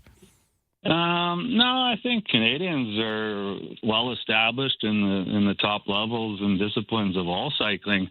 Whether people tune into that and appreciate that, that's up to them. So, but there's plenty of Canadians to cheer for and follow. We have the Road Cycling World Championships next month or in Montreal. So Canada's doing pretty good. Yeah, and did you feel like that's since your time? Has it gotten bigger? Is it a bigger Canadian scene now than when you were doing it? Yeah, I would say so. I mean, I definitely, there's been some developments in the sport a little bit more. They call gravel racing. It's kind of in between road and traditional mountain biking. Seems like there's a lot of desire to do that. It's fitting to a lot of the Canadian terrain. And then mountain biking's always been a part of the Canadian cycling identity. So we have people, winning and performing all over in that. I mean, from road cycling to track cycling, BMX, there's lots of biking going on that I can tell. And one last question, just while I got you here, and then we'll talk more about the Tour de Victoria tomorrow. But since you retired from cycling, what have you been up to? What do you do now? Well, just living life. I mean, I definitely am still on the bike. Love that. I actually just went and was at the Giro this year for a visit and did an event actually with good partner Castelli Clothing, who does the jerseys and clothing for Tour de Victoria. They are celebrating their 150th year as a company, Italian clothing manufacturer. So that was pretty cool. So I got back over there and was at the Giro. So that's always a treat. Did some traveling. So yeah, just kind of enjoying not having to put a number on my back.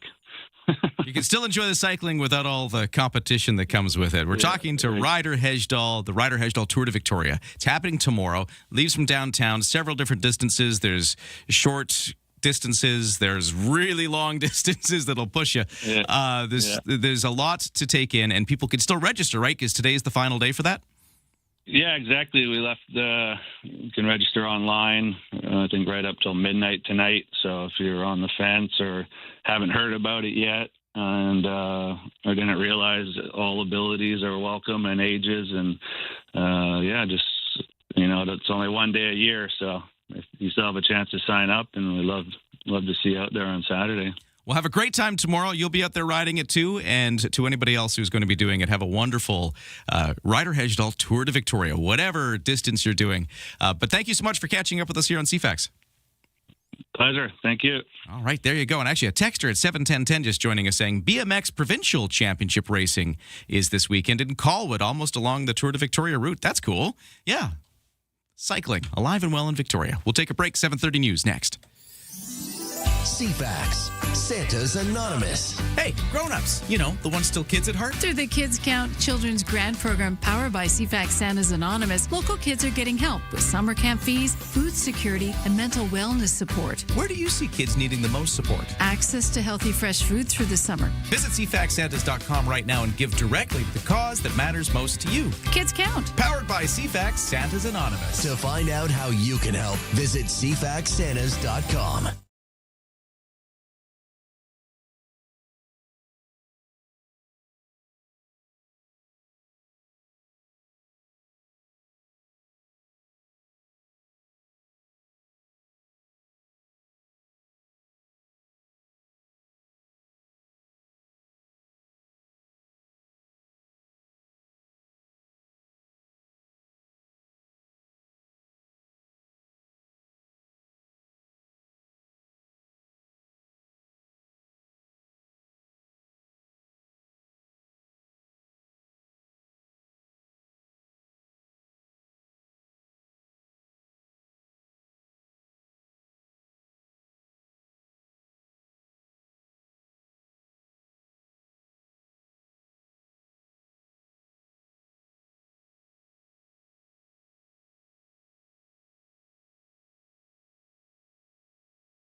CFAX Victoria, An iHeartRadio station.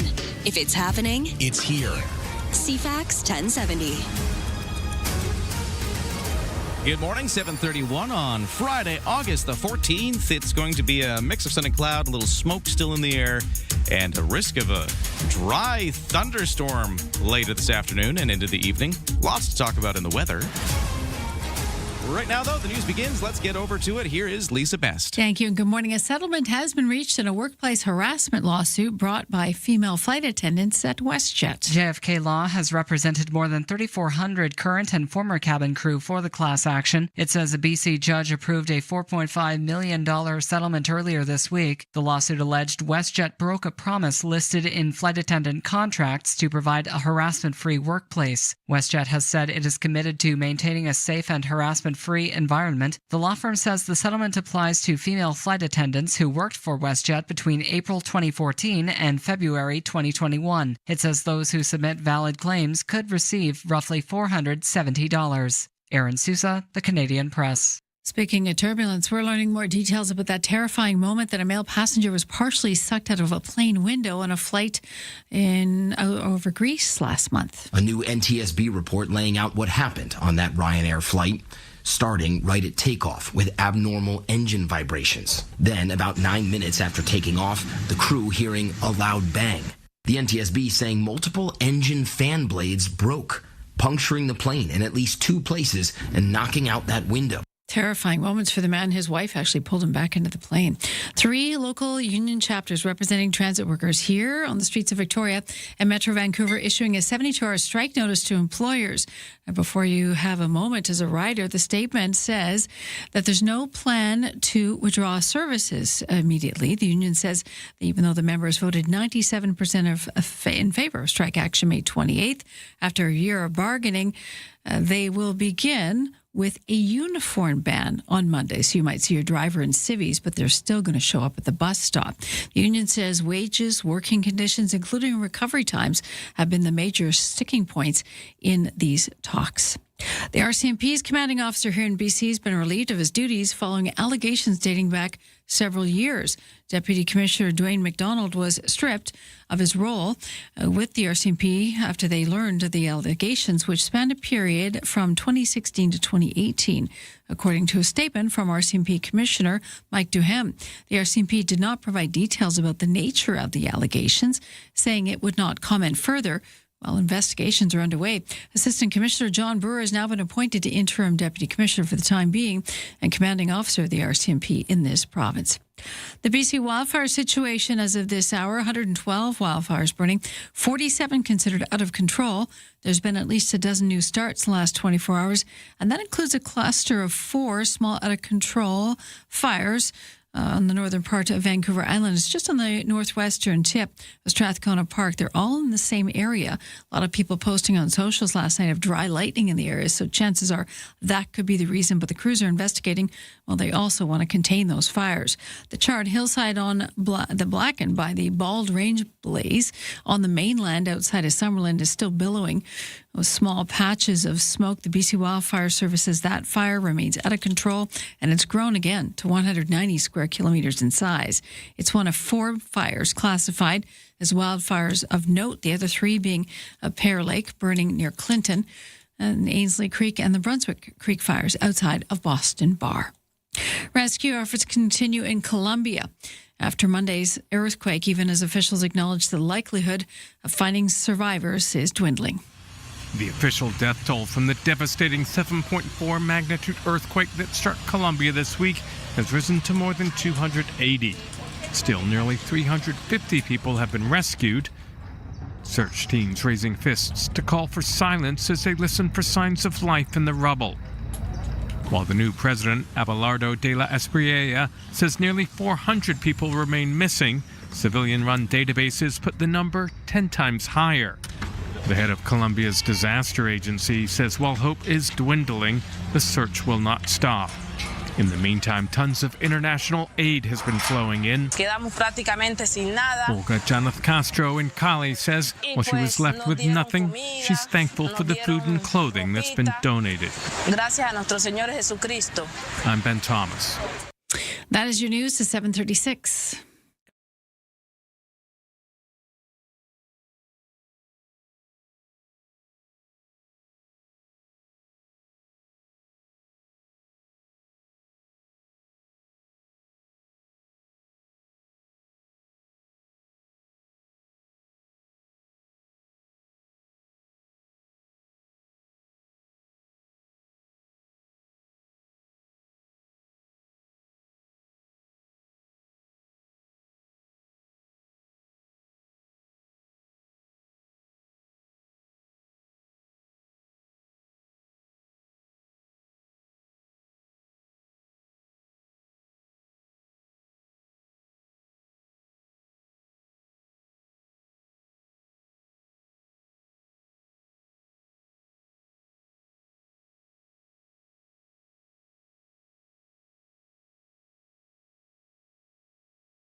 Your CFAX 1070 news poll question. We're asking, how much will the impending closure of the Crystal Pool on Quadra on September 25th affect you? 4% say a lot.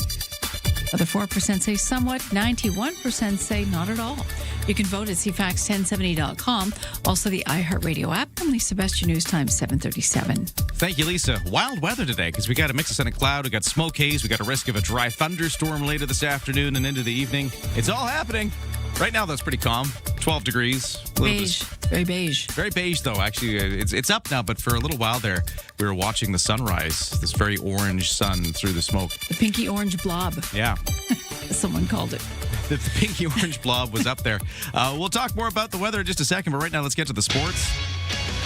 Oh, big result for the BC Lions. They won a third straight in the CFL with a 30-20 26 victory over the host Calgary Stampeders. The Lions were -1 in rushing after the first quarter, but finished with 152 on the ground, including Xander Horvath's rushing touchdown for his team, leading 8th.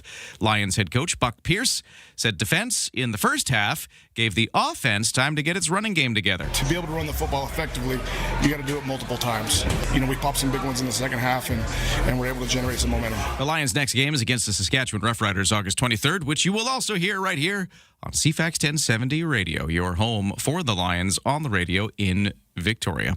Ben Shelton successfully defended his men's singles title at the National Bank Open. The 5th-seeded Shelton beat fellow American Brandon Nakashima in straight sets to claim his second ATP Masters 1000 title after winning last year's tournament, also in Toronto. Shelton was proud of the way he advanced through the tournament without dropping a set. The way you win, for me, it also matters. Not just winning, but the way you do it. And I couldn't be more happy with the way I did it this week. Shelton becomes the first men's singles repeat winner at the Canadian Open since Spanish legend Rafael Nadal did it in 2019. Pacific FC continuing its efforts to bring in talent. They've signed London, Ontario teenager Dylan DeMello. That coming just before they take a game today. They'll be in Vancouver, while in Langley, to be more specific, to take on Vancouver FC, still seeking that first win. And we've heard that with 8 weeks to go before the 46th Royal Victoria Marathon, the event has sold out 2 of its distances. The big ones, the marathon and the half marathon, sold out. Over 15,000 registrations have made it in for the 5 events. So there's still some spaces, but for the shorter events going on at the Victoria Marathon. That is your CFAX 1070 Sports to 7:39.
CFAX 1070 traffic and weather. By the way, the whole morning show brought to you by Coastal Heat Pumps. For a comfortable home, no matter the season, big savings on your heating bill. Talk to Coastal Heat Pumps. Designed for comfort, South Island's Elite Plus Fujitsu air stage dealer. How are the sailing weights now at BC Ferries? Well, we got a 2-sail wait from Swartz Bay to Tsawwassen. So if you're heading over to the mainland, the 8 o'clock and the 9 o'clock are full. The 10 o'clock is your next available vessel with vehicle deck space. Walk-ons are fine. The other direction's been even busier this morning. It is currently a 4 sailing wait. The 8, the 9, the 10, and the 11 all full going from Tsawwassen back to Swartz Bay. We keep mentioning that we speculate. We give an educated guess that this is folks who went to go see AC/DC last night at BC Place Stadium. If you're sitting in a ferry lineup looking for something to do, I'd love a review. How was AC/DC last night? Especially if you're one of the CFAX winners for the CFAX Summer of Rock. Okay, that's what's happening in traffic because there's nothing on the roads themselves. In the weather forecast, we got that smoke haze back today, and we got a risk of a thunderstorm later this afternoon. Otherwise, we do have sunshine, a few clouds, highs of 22.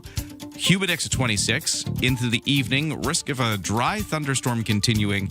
Lows to 13 overnight, and the risk of a thunderstorm goes away as we get further into the night. Tomorrow, small chance of showers. Otherwise, a mix of sun and cloud. Highs of 22. Humid again. Sunday, mix of sun and cloud. Highs of 22. Humid again. And for the temperatures right now, the official one at the Victoria International Airport is still about 12 degrees. We haven't really started to warm up into the day there. In downtown Victoria, it's 13. On the markets, S&P TSX making some small gains on the day, up 21 points to 36,781. The Dow has dropped 19 to 53,820. The Canadian dollar at 72.1 cents US. That's where it's been all day. It is up a little bit from yesterday. Let's get started.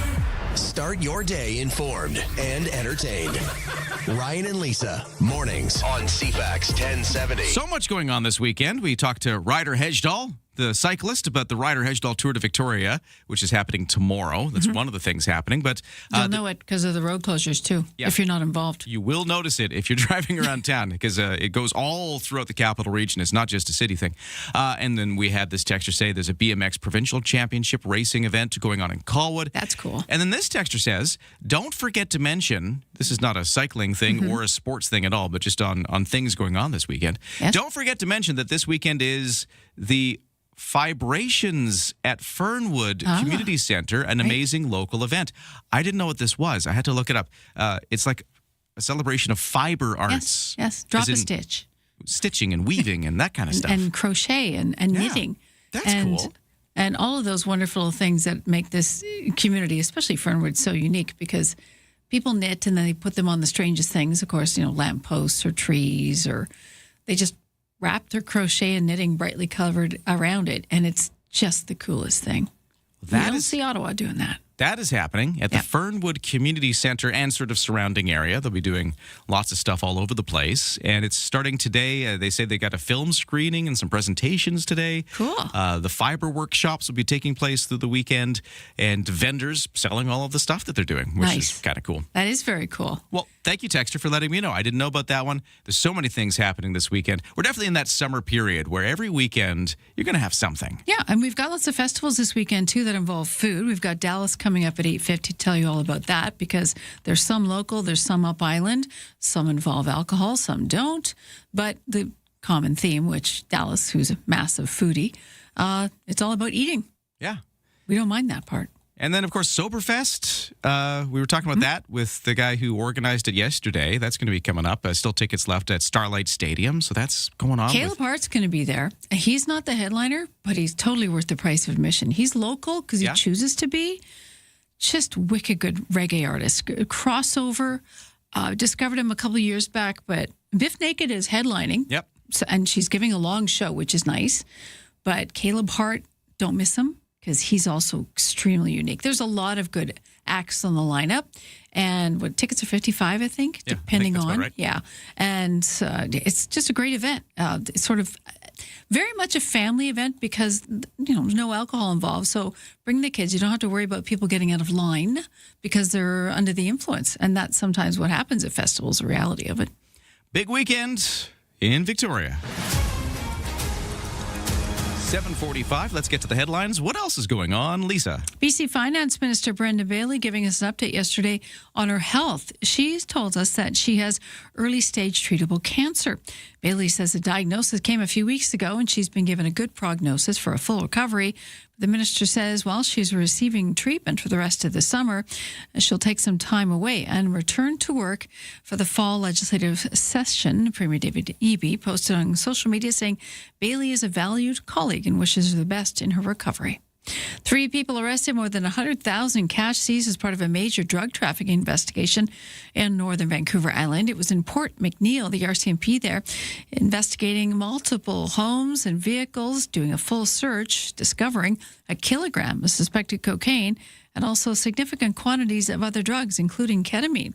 Officers also found 2 rifles and a shotgun, as well as multiple cell phones and more than 100 cartons of contraband tobacco products. Investigators are looking to seize 2 vehicles as well in the investigation as they are suspected for proceeds and in instruments of the crimes involved. And some Canadian business owners taking a deep breath and waiting, finding their zen to see what happens next with the U.S. president if he actually does impose more tariffs on Canada as of next week, August 19th. That is the day he vowed to roll out the new round of tariffs, 50% on a wide range of Canadian goods, everything from dairy to down jackets to hockey sticks and honey. While many companies around the world tried to get ahead of the initial tariff rollout last year, this time more and more are waiting for more information before charting a new course because Donald Trump often can change course. That is your news to 7:47. As we continue to watch the wildfires in BC, one of the ways people are helping out the folks who've been displaced through evacuations is through the donation of hygiene products and linens and cleaning supplies. It's amazing the logistics of this. You know, when you are forced out of your home at a moment's notice and you've got, you know, your basic belongings, but you need a lot of other stuff to get by life, like hygiene products. Soap for Hope Canada is working with the Salvation Army to get the products from the capital region and people donating here to the Okanagan. We're going to talk to the folks at Soap for Hope about what is going on with all this in just a moment. This summer, 3 of Vancouver Island's biggest voices are coming together to make a real difference. Get your tickets now for the Kids Count Mega Summer 50-50. Brought to you by 107.3 Virgin Radio, CFAX 1070, and CTV. In support of CFAX Santa's Anonymous all-new Kids Count program, supporting children beyond Christmas. The Mega Summer 50-50. Your chance to win big while giving back. Buy your tickets today at CFAX1070.com. Gaming event license 174660.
Hey, CFAX Morning Show brought to you by Thrifty Foods. Heading out for a summer road trip? Well, shop at Thrifty Foods, swipe your Scene Plus card, and save up to 15 cents per liter at Shell stores, or Shell gas stations. See in-store at Thrifty's for details. And let's talk about the traffic. The roads themselves really clear. I see the West Shore commute from the West Shore into the Victoria area much lighter than usual. Hardly a car out there, or at least nobody's causing any slowdowns. BC Ferries is where the slowdowns are. From Swartz Bay to Swassons. If you're heading to the mainland, it's a 2 sail rate right now. 8 and 9 are full. The other direction, it's a 4 sailing wait. 8, 9, 10, 11 all full. So if you're expecting somebody coming back from the mainland, it's very busy. A lot of people coming back from AC/DC at BC Place Stadium last night is my guess. For the weather forecast, that's where things get really interesting. So sunshine with some clouds to start the day. But by this afternoon, a risk of a dry thunderstorm. Got some smoke haze in the forecast as well, and a little wind picking up this afternoon off the Juan de Fuca Strait. Highs will hit 22, humidex at 26 today. Few clouds overnight. That risk of a thunderstorm carrying into the early evening. It doesn't last overnight. Lows down to 13. Tomorrow, that's where we might see a small chance of showers. It's not a huge one. We're also expecting sunny breaks, so it's a mix of everything. Temperatures around 22, but humid again tomorrow. And then Sunday, a mix of sun and cloud, high of 22. Right now, it's still 12 degrees, taking a little longer to warm up into the day today. It's all here. News, weather, traffic, and community events. Ryan and Lisa, mornings on CFAX 1070. I said it was 12 degrees right now, right? Not 22? Anyways, just making sure I said the right thing. Let's get to our next topic. So Ann McIntyre is Executive Director of Soap for Hope. They are gathering donations of hygiene products right here around Greater Victoria to send to the people who have been displaced by wildfires in areas like the Okanagan. Ann McIntyre, thank you so much for joining us today. Yeah, thanks so much for having me. Thank you for what you're doing with Soap for Hope Canada. Let's talk about that for a second. What are you, Soap for Hope? I mean, I guess you do this kind of stuff, but in your own words, what is Soap for Hope? Yeah, so what we do is we repurpose hygiene amenities primarily from the hotel industry that would have gone into the garbage, and we give them to community facilities serving people. So we don't give directly to people. We give them to a facility like Our Place or Beacon Services or a senior center. So a lot of places and a lot of people don't have access to basic hygiene products. And so this is like you've been evacuated. You go to the reception center or whatever the government has set up, and you get placed in some sort of shelter or accommodation because you've been evacuated. And those places need soap and they need hygiene products. So that's what you're trying to provide. Yeah, and that's exactly what we've done, and we've been doing it for years. So, normally if someone's evacuated, they probably forget their toothbrush or toothpaste or deodorant. So we want people, when they arrive at the center, to have all the basic products that they need and not have to go and think about it. So, we work with these centers, we send them their bedding, all their hygiene, and then we work with them when people go back to their homes. What are they going to need? And again, it's usually hygiene products, linen, and cleaning supplies. And you said a lot of that can come from hotels. What kind of stuff are we talking about? Yeah, so your soap, your shampoo, conditioner, body wash, body lotion, and all the linens you see in a hotel, like their towels or sheets or pillows, they all have to be replaced. And so we have a circulation of hotels across BC that are giving us all their products, and then we're just repurposing them and giving them to people that need them. Okay, so like a hotel is buying new bed sheets, and the old ones that are still good, but they need to move on. They now get repurposed and given to a group like yours. So that's cool. And exactly. What soap are you getting from them? Are you getting ones that have been like opened and used once, and the hotel can't give it to the next guest, but it's still good? Is that what you're talking about? We do get that. We also get new ones. So, people that are going in to clean a room don't have time to look if you've actually used the soap or not. Everything would have gone in the garbage, regardless if it's new. Yeah. Oh, because I'm sure some people might think like, I won't use the soap in the hotel because I'll save it for the next person. But that doesn't happen. That doesn't happen, and we hear that all the time. About a third of the product we get in is absolutely brand new, never been opened. Really? Wow. Okay. Yeah, I know. It's a lot of product. So, we've done 12 million products back into our community and saved over £1 million from the landfill. So we're talking a lot of product, and it's like that I Love Lucy episode of the Chocolate Factory where things just keep coming and coming, and we just need to find homes for them. So, with the evacuation centers, there's mass amounts of people. I mean, 22,000 people have been displaced right now. That's a lot of bars of soap and a lot of toothbrushes. So from the greater Victoria area, where are you sending stuff right now? Which places are in need the most? Right now, we have been sending to centers in Penticton and Kamloops. We are also working, those are the two we've done right now. We are working with the United Way and Salvation Army in the Okanagan to identify other centers that have been opened up. And we also have Ace Couriers that is transporting this at no charge as a corporate donation just to get the supplies there. So we spent 2 hours the other morning packing pallets, and Ace came immediately and got it up there for the next day. Amazing. And oh, yeah, sorry. You go ahead. You could talk about how amazing it is. It's amazing, like when something like this happens, how many people step forward to say, I can help, and everyone can help in a different way. Some people have, transportation. Some people have products. Some people have money. Some people have time. So everyone can do something, and it's just amazing to me how many calls we get on how can I help. And what's the response from people on the receiving end when you do some simple act of kindness to them like this for them? Honestly, it's just so much gratitude and just thank you for thinking about the basics. I think sometimes we forget about the little things that actually make such a big difference, and a lot of gratitude. So, again, will you be part of the transport? I'm not. Okay. No, I'm more logistics, and I like to be in the warehouse and making sure the pallets are being packed and sent. And there's always a lot of product that we don't have. For example, we ran out of toothpaste the other day, so I need to call our supplier, or we need to put an appeal out to the public and say, hey, we're really low on this. We need it by tomorrow. Well, let's talk about what you need right now, because we're talking again to the executive director of Soap for Hope. They're helping supply all these products to people evacuated by the wildfires in BC. Ann McIntyre is here. Let's leave it here. What are you looking for right now, and how can people help? Yeah, I think there's three things. I mean, if you want to donate money, that's great because we have buying power. I can buy bulk and it's cheaper than anyone going into any store. But if you want to deliver product, you can come down to our warehouse in Vic West, 426 William Street. But we really want the products to be new. Primarily, our organization repurposes hygiene products, but we just don't have the time right now. So new products like shampoo, conditioner, body wash, deodorant, toothbrushes, toothpaste. And that would be the immediate right now. But I know in a month or two, we're going to need cleaning supplies. It's not something we primarily stock, but that's what centers are asking for.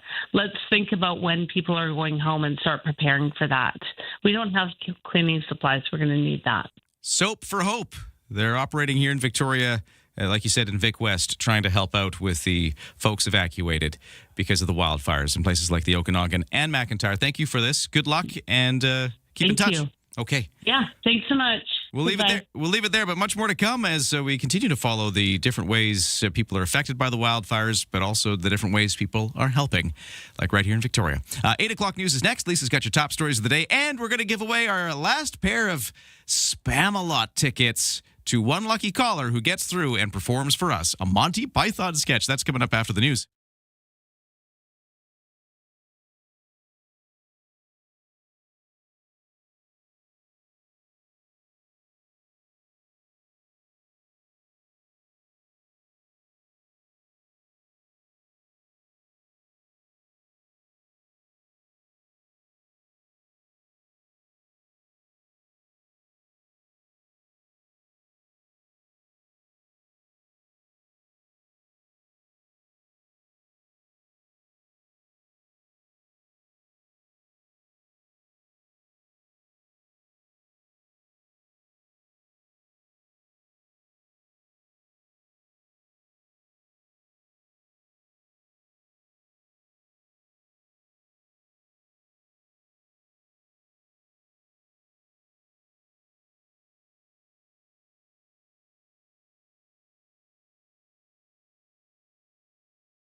CFAX Victoria. An iHeart radio station.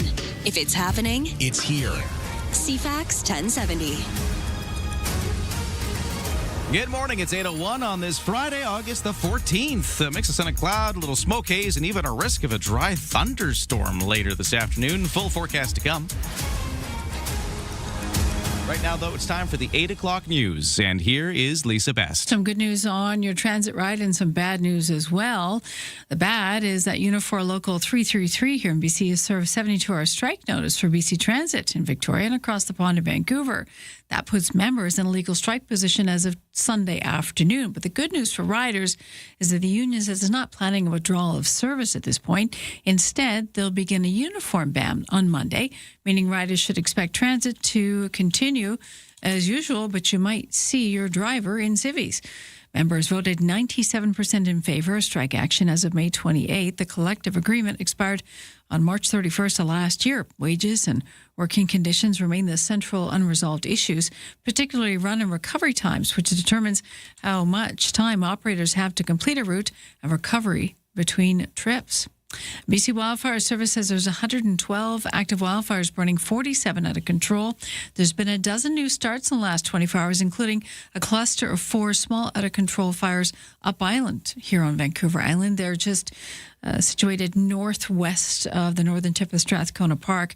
It's believed it may be dry lightning that have sparked those fires, but crews are investigating and also trying to douse the flames. The BC Wildfire Service, the Bald Range blaze remains out of control on the cusp, on the edge of Summerland. That's grown to more than 190 square kilometers in size. It's one of 4 fires considered wildfires of note, the other 3 being the Pear Lake Fire near Clinton and the Ainslie Creek and Brunswick Creek fires outside of Boston Bar. Well, it feels a bit like pulling teeth trying to get answers or any details from Canadian-American trade officials in Washington as talks continue to try to avert tariffs next week. CTV's Michael Couture says another meeting took place between both sides yesterday afternoon. How are the trade talks going with Canada, sir? Just another day at USTR. U.S. Trade Representative Jamieson Greer said little ahead of his meeting with his Canadian counterparts. Same thing for Canada-U.S. Trade Minister Dominic LeBlanc. Mr. LeBlanc, have we rejected any proposals by the U.S.? We're not talking about that. LeBlanc and lead trade negotiator Janice Charette were supposed to meet with Greer for an hour, but it went 90 minutes. There's a lot of workers that want to know what's happening with these talks, Minister. So we're continuing to do the important work that Canadians expect us to do. How many more meetings are you going to have with Mr. Greer, with Ambassador Greer? We'll have as many meetings as it takes. That deadline for Donald Trump's new 50% tariff threats on everything from hockey sticks to honey happens on Wednesday. South Africa's envoy to Ottawa says Canada's decision to remove most of its peacekeepers from the continent doesn't align with the Carney government's pledge to get the Middle Powers working together. High Commissioner Riaz Sheikh says that Ottawa's cuts to diplomatic mission and peacekeeping seems to disproportionately affect African countries. I can't believe that the budget issues or should be the singular issue that drives Canada's approach in this matter. We know that peacekeeping missions can be incredibly costly, but we also know that peacekeeping missions are incredibly important.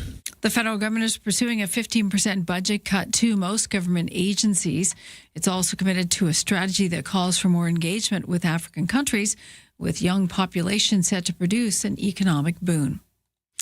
And a recent study of nearly 10,000 women aged 65 and up suggests tea drinkers may have a slightly higher bone density than those who don't enjoy a cuppa. The study published in the journal Nutrients also found that moderate coffee intake does not seem to help or hurt bone health, but drinking 5 cups or more a day weakened bones.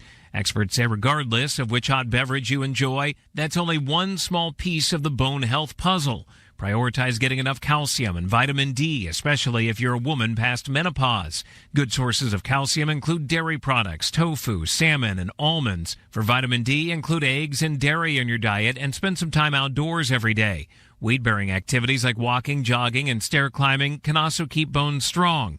Taking care of your bones is an important way to avoid serious falls and fractures, especially as you age. With this Medical Minute, I'm Alex Stone. That's your CFAX News to 8:06.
Your CFAX 1070 news poll question this morning. We're asking, how much will the impending closure of Crystal Pools on September 25th affect you? 4% say a lot, Another 4% say somewhat, and 92% say not at all. You can vote at CFAX1070.com, Twitter X, and also the iHeartRadio app. I'm Lisa Best. Your news time is 8:07. Thank you, Lisa. Good morning. Welcome to Friday, where we've got quite the weather. We've got smoke haze. We've got a risk of a thunderstorm without rain later this afternoon. I'm going to give you the full forecast in a moment. Right now, though, pretty calm. Mix of sun and cloud and 14 degrees. Let's get to the CFAX 1070 Sports. Let's talk BC Lions. They won a third straight in the CFL with a 30-26 victory over the host Calgary Stampeders last night. They had lost 3 straight to start the season, but Lions quarterback Nathan Rourke says the team is gaining some momentum now. I think we're trending upwards for sure. We got a lot of things to clean up, which is a good thing. We haven't peaked quite yet. On the Stampeders side, they dropped to a record of 4-6 in the West Division. BC Lions now at 4-5 in the West. Over to tennis, where Iga Swiatek beat Elena Rybakina to win the National Bank Open in Toronto. So we got a new champ on the women's side. Swiatek says she's thrilled to have her first WTA Tour title in almost a year. It means a lot. I'm speechless a little bit because the journey has been bumpy this season, so to be here and to hold the trophy and to win against, the best players for sure means a lot, and I'm just proud of myself and super happy. Swiatek is projected to rise 2 spots to number 6 in the world rankings. And on the men's side, Ben Shelton emerged victorious, defending his men's singles title at the National Bank Open. So there you go. The Canadian tennis wrapping up. For local sports, Pacific FC continuing its efforts to bring in talent. They signed London, Ontario teenager Dylan DeMello. The Tridents will take on Vancouver FC over in Langley tonight. So we'll see again if they can get that first win of the season. Summer McIntosh will go for her 4th medal at the Pan Pacific Championship today in California. The 19-year-old Canadian swimming star is set to compete in the 400-meter freestyle, an event in which she holds the world record. McIntosh already won gold in the 400-meter individual medley and silver in the 200-meter freestyle, along with a relay bronze. So it's been a big one for Summer McIntosh. And that's your sports to 8:09. Okay, I'm opening up the phone lines in just a second. 250-386-1161 is the number. You know what's going on. We're giving away tickets to see the Broadway and Victoria presentation of Spam-A-Lot, which is just a couple of weekends away. Spam. We haven't had that one yet. No. Well, we had the parrot one yesterday, and that was pretty rich. Oh, I'm glad we got the parrot sketch in. That's very good. Very well done. There's so many to choose from, and some people have been doing deep cuts as well. We've had one of the opening sketches of Monty Python was Graham Chapman going on about a sheep up in a tree and how they've learned to fly, and I was really impressed that one came out this week too. Forgot that one. You can perform whatever Monty Python sketch you want, and if you do, you will get our final pair of tickets to give away to see Spam-A-Lot coming to the Royal Theatre in 2 weekends from now. So I'm going to take a random caller in just a moment after our traffic and weather.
CFAX 1070 traffic and weather. It's 8:11 on this Friday morning. It's a busy day at BC Ferries. So I've been saying my speculation is the reason we've got a 4-sailing wait from Tsawwassen back to Swartz Bay is maybe a lot of folks coming back over from the AC/DC concert last night. I do have a texter, though, saying, good morning, Ryan and Lisa.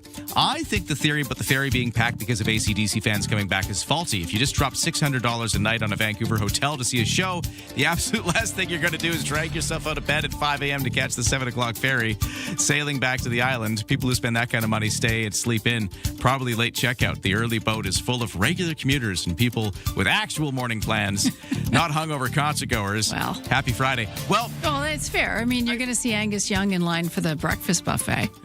but one thing I do know is some people are crazy, and you still go to work the next day. Really? You just noticed that, eh? Because I've had people who do that. I have been that person who has gone out and seen a Vancouver concert, woken up at 5 the next morning, really in a rough state, but you're going to work that day because you didn't have a vacation day to take, and you're going to make it there by the time the boss notices. Wow. I've done that. Got it all figured out. So I hear you, listener, though. Weary-eyed and all. If you're smart, you are still in bed right now after the AC/DC concert. It's a sign when you wear the devil horns to work, right? Yeah. There was a lot of devil horns I think so. in the crowd last night. But just to say, BC Ferry is busy. Both directions. We got a 1-sail wait going the other way to Swartz Bay to Tsawwassen. For the roads, they're all clear. Nothing going on right now. The weather is sunny with some clouds right now, but we're heading towards a cloudier condition with a risk of a dry thunderstorm this afternoon, and we've also got a bit of that smoke haze still in the air. Highs of 22, humidex 26. Partly cloudy tonight. The risk of a thunderstorm will ease as we get later into the evening. Lows to 13. Small chance of showers tomorrow for Saturday, but it's still going to have some sunny breaks as well, and a mix of sun and cloud for Sunday.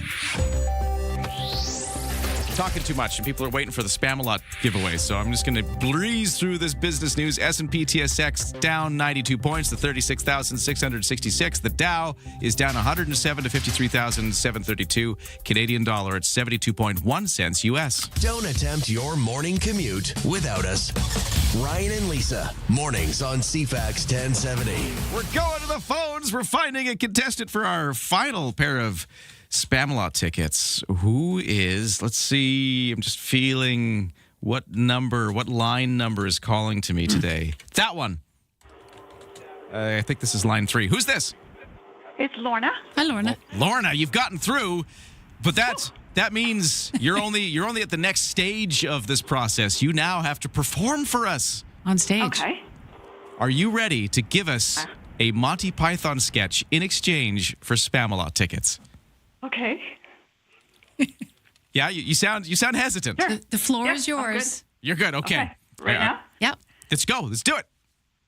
Spam, spam, spam, spam, spam, spam, spam, spam, spam, spam, spam, spam, spam, spam, spam, spam, spam. We've been saying all week we were hoping for the spam, and we got the spam. Well done. Even with the accent, it was good. Yeah. Lorna, thank you. You got the tickets. Awesome. Woo. You a big Monty Python fan? Oh yeah. Oh yeah. I love how many of us there are out there. I grew up from a child. I've been following it, and I love that you can be a kid and it's just funny and absurd. And then as you get older, there's like a whole other layer you can tap into. It's it's a great thing. We are sending you to see the Broadway in Victoria presentation of Spamalot at the Royal Theatre. It's coming up the weekend of August 28th, 29th, and 30th. There's still tickets to buy if you didn't win the tickets this week. And if you didn't, I'm sorry. But thank you to everybody who participated, including you, Lorna. Hold on the line. We're going to get your information off the air and make sure you get your tickets, okay? Woo, thank you. Congratulations. Awesome. Oh, that's great. I'm sad this one's over. But me too. I'm excited. Spamming, though. I'm excited to announce big things next week. Guns N' Roses tickets to give away as the CFAX Summer of Rock continues. So we'll get you that next week. Right now, we'll get you the news. 8:16, time for the headlines from Lisa. Good morning. Talking about housing prices, a weak market in the Lower Mainland weighing on home sales in this province, with both transactions and average prices falling in the month of July. However, here in Victoria, the stats paint an entirely different story. The residential price of a home last month was up over $996,000. That's $30,000 over the same price last year for last July. The number of listings up over 4,000, up slightly over 2025 numbers as well. For the remainder of Vancouver Island, prices down 0.2% from a year ago at $770,000. If you're looking for a deal on a house, The average home price in Powell River has dropped by 25% in the matter of a year. Sex offender Randall Hopley will remain under a supervised order for another year, although his ankle bracelet has been removed and his curfew extended by an hour. The Parole Board of Canada says Hopley has several psychological traits that make him resistant to treatment and a high risk to reoffend. The 60-year-old has been in the national spotlight several times, such as when he abducted a 3-year-old boy from a home in BC in 2011, only to return the child days later. The board says Hopley recognized that his mental health can deteriorate quickly without supports in place, and he needs oversight to help manage his risk to the community. Hopley will also not have leave privileges. And cuts are coming to Canada's diplomatic and peacekeeping efforts. It's not going unnoticed. Riaz Sheikh, the High Commissioner of Ottawa for South Africa in Ottawa, says that you don't withdraw from the global commons and then say you want to build middle power alliance. Sheikh's comments come as Canada plans to recall peacekeepers from Egypt, Congo, and South Sudan, where Ottawa is also suspending its embassy. He says he doubts that Ottawa will save money with the money, which critics say is one of the reasons behind it. That's your news, 8:18. Coming up next, we've been hearing about the strike for transit workers, including bus drivers here in Victoria. However, what we're hearing is the first stage of this is going to involve not wearing their uniforms. It's not that the buses won't be driving on Monday, but there is some job action to come. We're going to find out more because the president of Unifor Local 333, they represent those transit workers here in Victoria, president of the union, joining us in just a few moments to talk about what they'll be doing, but also what's the backstory here? What's going on with the collective bargaining and how have we got to this point? We're going to get into that next.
It's 8:20 here on this Friday morning. CFAX Morning Show brought to you by Bluebird Cabs. Need a cab? Download the new Bluebird Cabs app at Bluebird Cabs Ltd. They're proudly local and Canadian owned and run since 1946.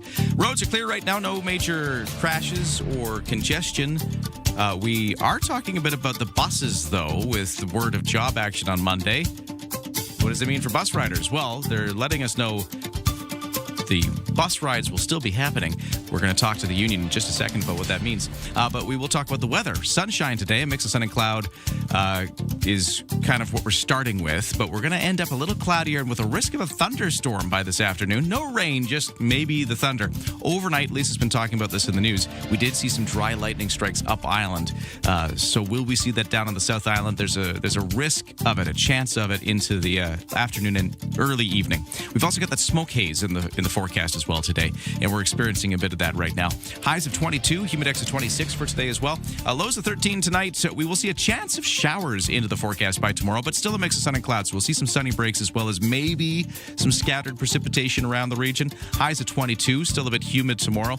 And for Sunday, rounding out the weekend, mix of sun and cloud, highs of 22 degrees expected. Thanks for starting your day with us.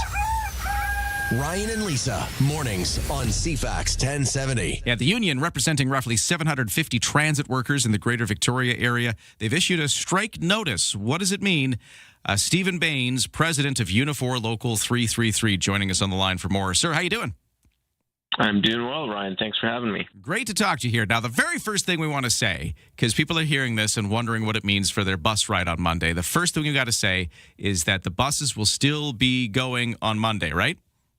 100%. Yeah, our membership is not in a position to leave passengers stranded. We're issuing the 72-hour strike notice, strictly to inform the employer that we are prepared to go forward with the job action and escalate steadily until they recognize where they fell short and meet us back at the bargaining table. But you will do something, and that's a uniform ban starting Monday. That's correct, yes. So Monday, August 17th, we will be implementing a uniform ban. The main goal here is to increase the public awareness and hopefully garner some support amongst our passengers and get the discussions going about how transit in Victoria has fallen behind, and our passengers and our workers have missed the bus, so to speak. So when you get in your bus on Monday morning and the driver's wearing shorts and a Hawaiian shirt, don't be alarmed. This is all part of the plan. That's correct, yeah. Okay. But we're dreaming of vacation. We just can't afford it. All joking aside, though, it is a point of frustration, I guess, which is why you're where you're at. Talk about the bargaining process and where you're at with your contract. The parties have been at the bargaining table for approximately 16 months now. Both parties have worked hard to get a deal. Unfortunately, it's looking as though the province is just not willing to make any meaningful funding for public transit, and that involves its employees. Now, is it wages, or are there other things that are the sticking point here? In addition to wages, our primary concern is our run and recovery times. These are the fundamental timings that not only allow our operators time to use the washroom and take meal breaks, but also we want to ensure that our schedules are reliable for our passengers. How's everybody feeling? Like driver-wise, what's the sentiment right now? The membership is, we're standing strong in solidarity, and quite honestly, as the working conditions continue to deplete, so does morale, and they're all standing behind the union to get a fair deal that recognizes the work that they do. Now, if you don't get back to the table and negotiations don't go your way, could we see this escalate beyond just a uniform ban and into disruptions in transit service? Although job action will escalate in a scenario where we aren't able to reach a deal, our primary goal is not to disrupt service and leave passengers stranded. At the end of the day, our members participate in this industry with pride, and we do so for the people that live in the communities that we live in as well. So our primary, right at the forefront of our minds, is being there for our passengers. Okay. And remind us who you represent, because we're talking about Greater Victoria Transit, obviously, because that's our immediate area, but there are other regions of BC covered by this as well. It's a much bigger job action than just Victoria, right? That's correct. So we have Unifor has a total of 3 locals that have issued 72-hour notice. Here in Victoria, Unifor Local 333 BC represents the transit operators and the maintenance workers, about 800 employees. And then there is 2 unions out of Vancouver representing Coast Mountain Bus Company employees that have issued a 72-hour notice as well. Gotcha. So those are the ones that we're covering here. So mainland folks as well as the Victoria drivers. But bottom line, I know we've said it a few times, but one more time, as you're hearing about the union representing all these transit workers in Victoria and some in Vancouver issuing this strike notice with job action to start on Monday, the job action is a uniform ban. The transit service itself will still be going. That is the story we're learning about here with Stephen Baines. He's the president of Unifor Local 333. Anything else you want to say to our audience? Anybody listening out there, now that you've got the audience, last word to you. Yeah, what I want all the riders to know is that, all of you deserve to know that what the true meaning of balancing the needs of the workers, riders, and the long-term sustainability of transit service is. And that starts with establishing working conditions that ensure operators are well rested so we can serve you best. And that's what our goal is here for our members and the public. All right, good luck with this, and let's stay in touch as things move along, okay? Thank you so much. Have a good day. All right, there you go. Bus service still to be going on Monday. You might just see, like I said, the driver with that Hawaiian shirt on or whatever they choose to wear, as they won't be wearing their uniforms. We'll take a quick break. 8:30 news coming up with Lisa Best. Much more to come on the show. It is Friday. We always love to do our Friday food vibes with Dallas from the Vic Food Guys, where he gives us some great recommendations for places to eat, events to take in, or just things he's tried recently that blew him away that he wants to share with you.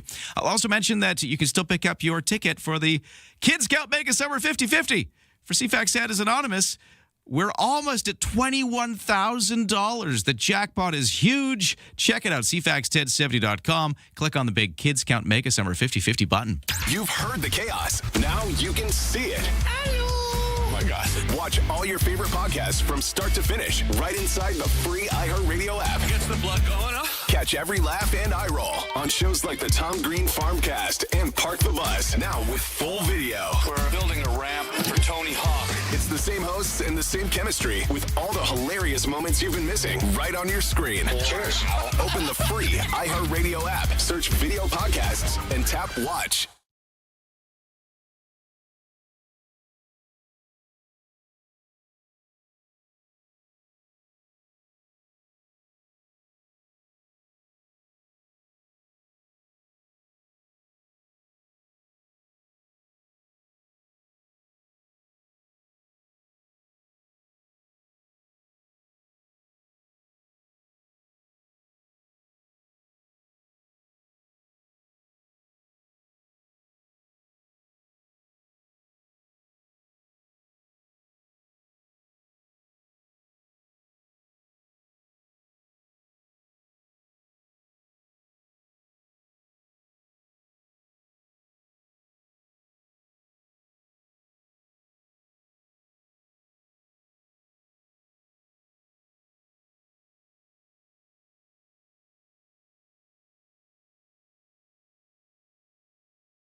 CFAX Victoria, An iHeart radio station.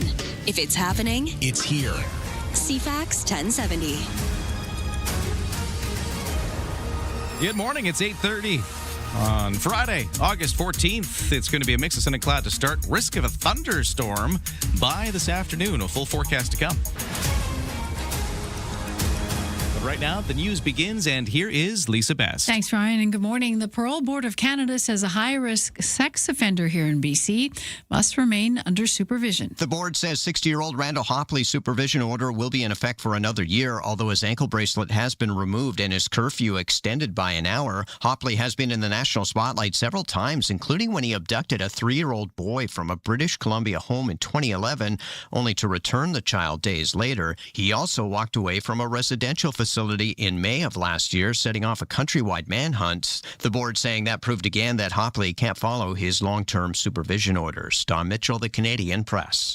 That new round of 50% tariffs on nearly $20 billion U.S. dollars worth of Canadian goods, ranging from dairy to down jackets to honey to hockey sticks, is expected to take effect next week on Thursday. Unlike most of Donald Trump's other tariffs, the duties would not exempt goods that comply with the Canada-U.S.-Mexico trade agreement. Michelle Dezikian says that industry insiders say companies are opting to wait and see rather than rushing shipments across the border to try to beat that buzzer. Last summer, retailers and exporters across the globe rushed to beat U.S. tariff deadlines, but experts say Canadian shippers now appear more desensitized to the trade turmoil while preparing for the worst by assessing the potential financial toll.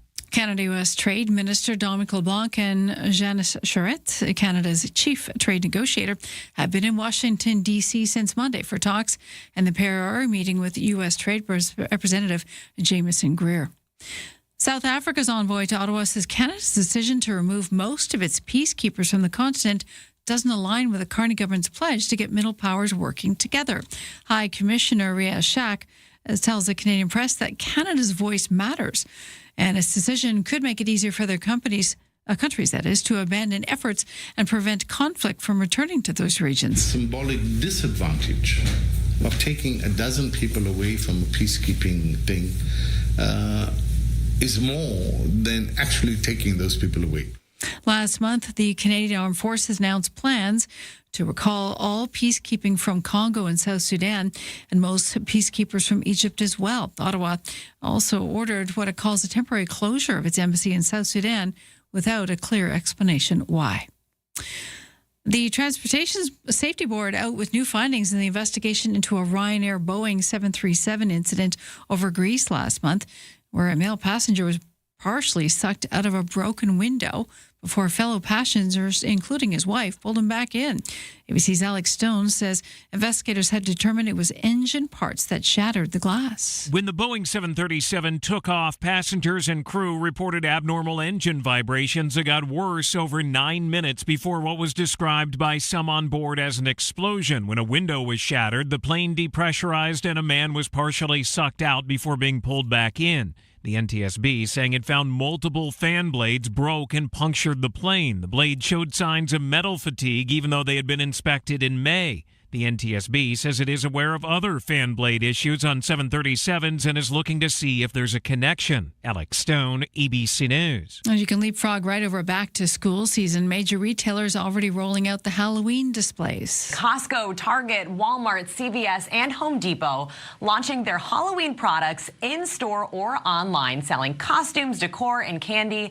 The pop-up store Spirit Halloween tells us that 5,000 people attended its flagship store opening in New Jersey on August 1st, and more than half of its 1,500 locations are already open nationwide. And a Canadian Tire executive is reacting to news that the stars of Heated Rivalry donned one of the company's reusable tote bags. Actor Hudson Williams recently photographed carrying the retailer's plaid $2 tote bag while on a walk with co-star Connie Story in Toronto. Well, that set a firestorm off for purchasing. Canadian Tire executive Greg Hicks spoke on an earnings call. We are thrilled that the Heated Rivalry guys like our plaid bag. We did not pay them to carry it, and no, I can't get you one. But our stores would be happy to serve you in the coming days. Canadian Tire says sales surged after the viral attention. The stores that sold out will be restocked shortly. Heated Rivalry, that gay hockey romance song Crave, also became a world sensation since its debut last year. Even UVic now capitalizing on its success, offering Heated Rivalry-themed programs and courses starting next month. Shooting for Heated Rivalry Season 2 is currently underway in Toronto. That's your news at 8:35.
Your CFAX 1070 news poll question: how much will the impending closure to Crystal Pool on September 25th affect you? 2% say very much, 5% somewhat, and the vast majority, over 90%, say not at all. You can vote at CFAX1070.com, Twitter X, also the iHeartRadio app. I'm Lisa Best, your news times, 8:36. Thank you, Lisa. We got a risk of a thunderstorm later this afternoon and into the evening. No rain coming with it, just maybe some thunder. It's a risk. It's not a guaranteed thing, but we'll watch what happens in the weather as we move towards it. We did see some dry lightning strikes. You were mentioning, Lisa, up island overnight, right? Yes, and we've got a smattering of small fires that have started because of that. So you have to be careful with this, and crews are on it. It's coming. Well, maybe. We got a risk of it for the South Island in our forecast. Full details to come. Right now, over to the sports. Hey, Pacific FC will try again for another win. They're looking for that first win on the season, and they're going to the mainland. They're going to be visiting Vancouver FC in Langley. They got a new talent on board. They signed London, Ontario teenager Dylan DeMello heading into this game. We have also got in the local sporting scene today, marking the final day to register for Ryder Hejdahl's Tour de Victoria, the big mass participation cycling ride, which is rolling out across the region tomorrow. That's coming up. For the BC Lions, they had a third straight win last night. You heard it right here on the radio on CFAX 1070. 30-26, the win over the Calgary Stampeders.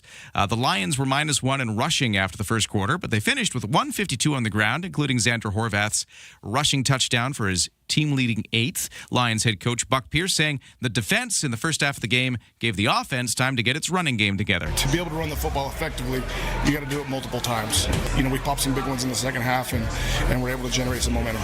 The Lions' next game against the Saskatchewan Roughriders, August 23rd. It'll again be right here on CFAX 1070. And Summer McIntosh going for a 4th medal at the Pan Pacific Championship today in California. The 19-year-old Canadian swimming star is set to compete in the 400-meter freestyle. Now, that's the event where she holds the world record. McIntosh has already won gold in the 400-meter individual medley and silver in the 200-meter freestyle, along with a relay bronze. That is your CFAX 1070 Sports. It is 8:39. Coming up next, Dallas from the Vic Food Guys joining us as we get our Friday food vibes on.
For all your DIY exterior product needs, visit ProTech Exterior Products in person at 875 Viewfield Road or at beahomepro.com.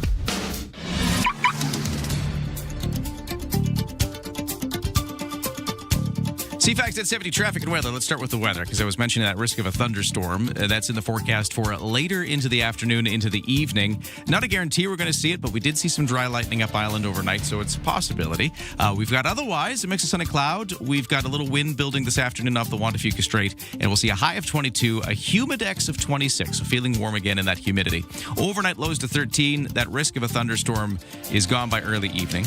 We'll see tomorrow for a Saturday, mix of sun and cloud, but there is a 40% chance of some scattered showers across Greater Victoria throughout the day as well. So kind of sunny sometimes, maybe rainy other times. Humidex 27, so feeling quite warm, but otherwise a high of 22. That's Saturday. For Sunday, a mix of sun and cloud, high of 22. And right now in Victoria, temperatures are starting to warm up. The official temperature at the airport is 14 degrees.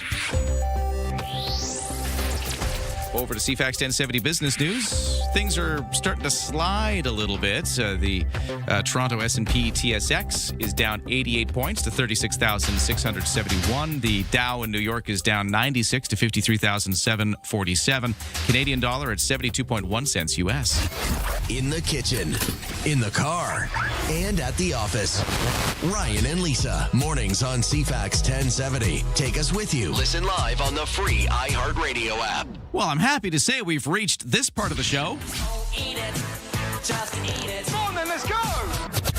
Friday Food Vibes. You ever think about what we put into our mouths? All the time. You are cooking. On CFAX 1070. Well, would you look at that? It's Dallas with the Vic Food Guys. Dallas, how you doing? I'm doing good. It's funny, every time that song plays, I can't hear it, so it's just silence. Oh yeah? So I'm always jarred. I'm like, hey, what's happening here? But now I'm used to it. Oh, so you just on the phone line, you just hear nothing. I hear nothing, so I heard you say it's about time for this, and then it's silence.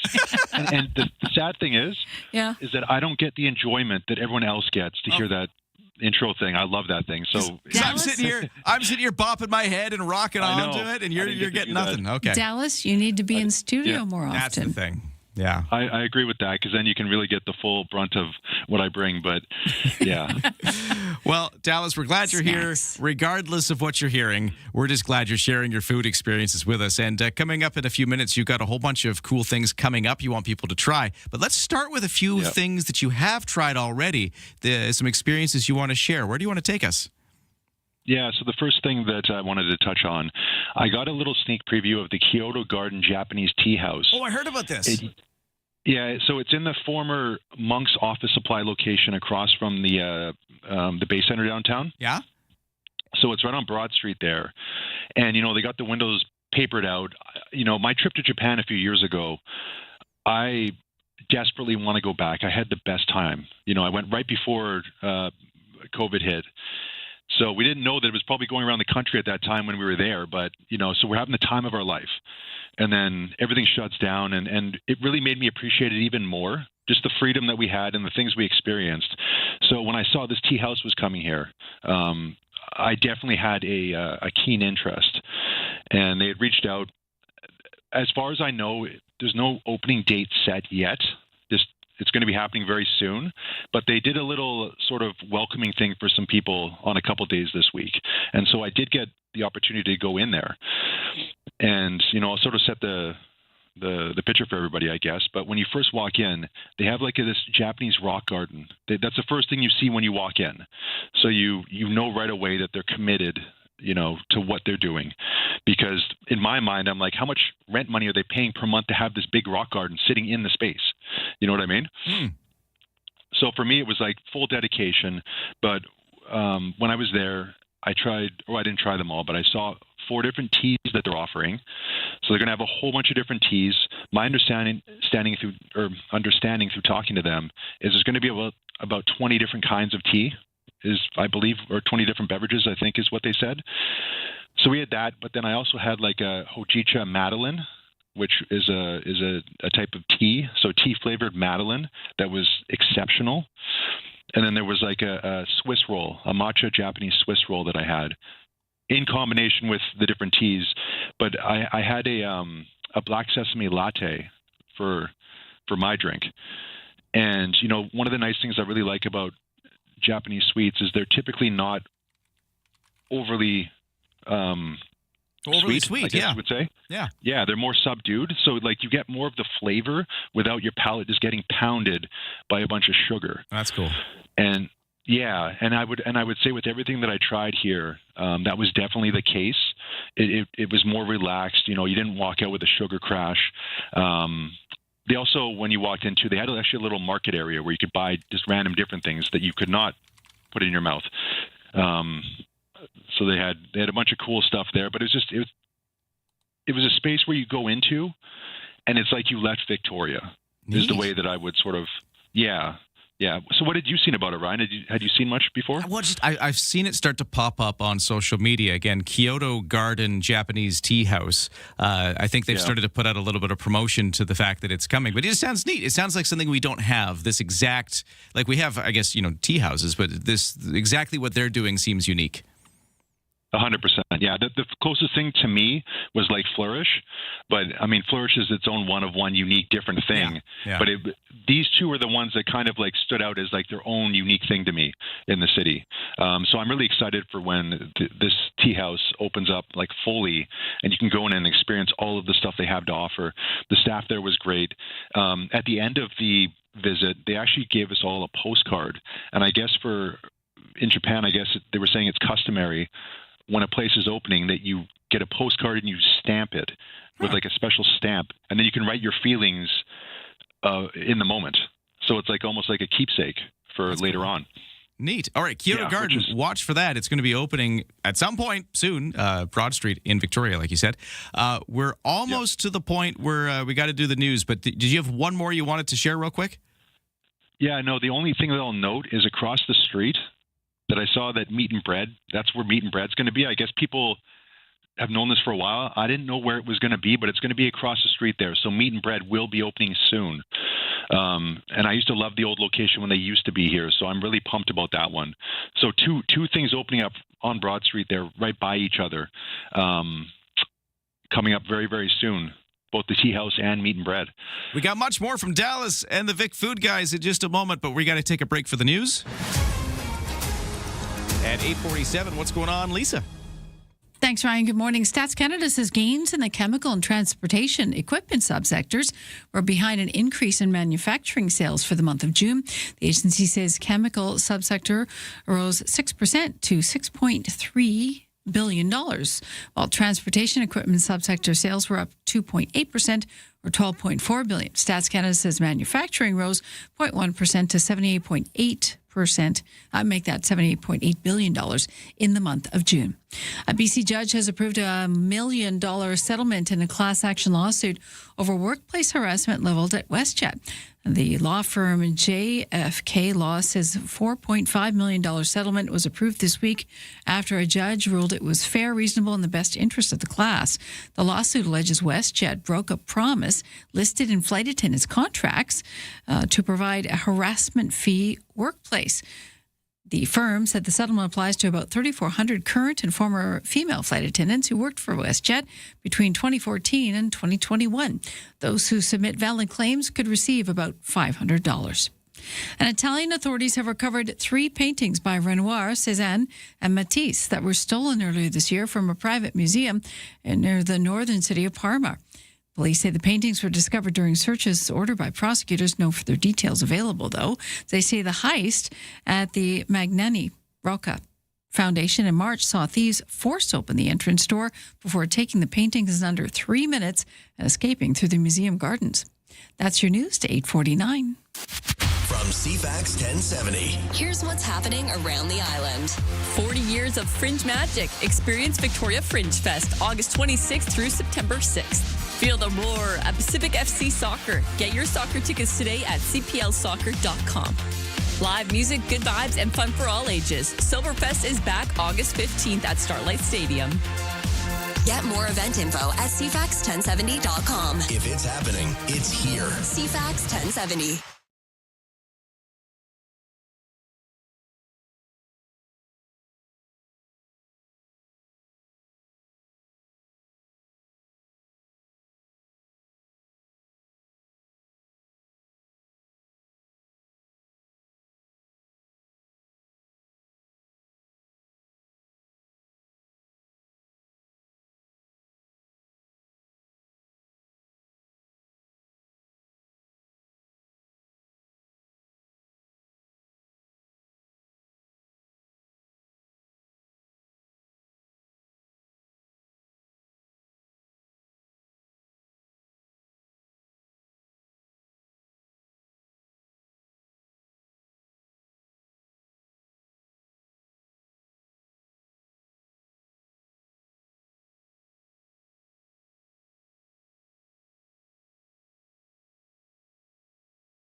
It's 8:51. Traffic is looking clear on the roads of Greater Victoria. BC Ferries has been busy. Swartz Bay to Sawasan.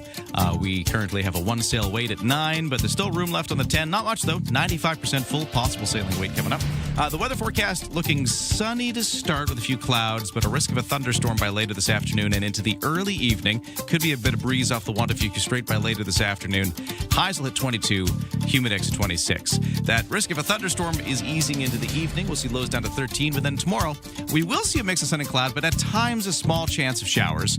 Some smoke haze, by the way, still a factor today and tomorrow. So if you're sensitive to that, just be aware that's another thing that is sort of hanging over us.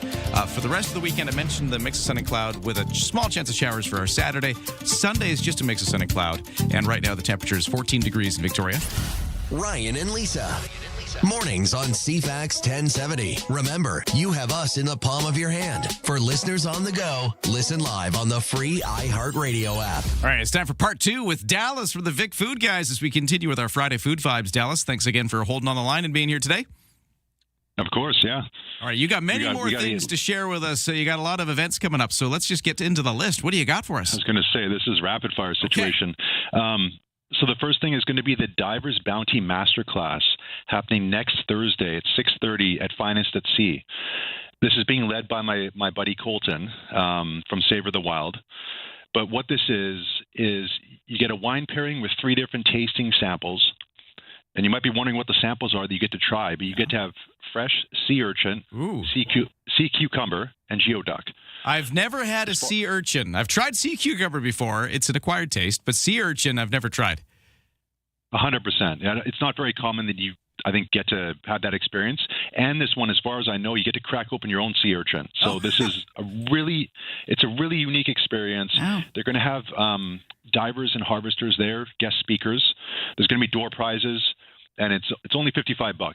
So if you want to learn more about the ocean and maybe get a little bit more connected with it, Finest at Sea next Thursday. Tickets are on sale as far as I know. I don't think they've sold out. So reach out to Finest at Sea if you want to get your ticket for that. So we got that going on. Then this weekend there's a whole bunch of stuff. So we got the Soul of Vietnam Festival happening on Sunday at the Inner Harbor from 11 to 8 p.m. All sorts of different performances, dancing, music, all that kind of stuff. They have a fashion show that this festival is known for, so that'll be happening. But there are going to be a lot of food vendors, and I went to this last year. It seems like sort of a lot of Asia gets represented with the different food vendors, so it's not just necessarily Vietnamese food. But the one thing that stood out for me last year was the guys from Lamppost were there with their big orange truck, and they had this apple and chili cider from a company called Saigon Cider. I've never had like a drink before, I think with chilies in it necessarily. So that was a super unique experience. Ryan, I feel like you would be interested by this. You know me, you know I like a good spicy thing. Yeah, I think the spice would be a home run, but I quite enjoyed that. So I'm going to try and get down and get another one of those ciders on Sunday. Okay, so that's Soul of Vietnam Festival. Dallas, before you move on, what is geoduck? Oh, the gooey duck. Gooey duck, that's it. Oh, gooey duck. I actually, it's those big long things. I don't know how to characterize what it is. Without it getting too phallic. So if go for a walk somewhere like the beach at Sydney Spit, Lisa. Okay. You'll be walking along, and then all of a sudden, this giant spout of water will erupt from the sand in front of you. Yes. That'll be this, like, it looks like a giant clam with a big appendage. Okay. So, shall we say? Yeah. And they squirt water up. Yep. Yeah, they're a local thing. And what's it taste like? I've never had one. Oh, so this is going to be a new experience for me. You're new at something? You're never new at it. Oh, there's lots that I don't like. I wasn't even pronouncing it correctly. I mean, that's how new I am. I didn't know it either. God, Ryan's here. The gooey duck. Yeah, thank you, Ryan. Yeah.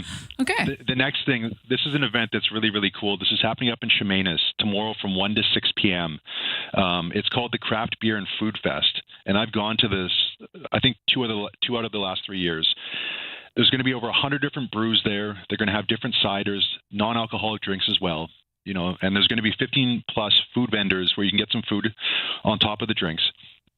There are going to be shuttles available to like go from the city here up to Chemainus because the drive is a bit of a ways. And if you're going to be drinking beer, you need to get back home safely.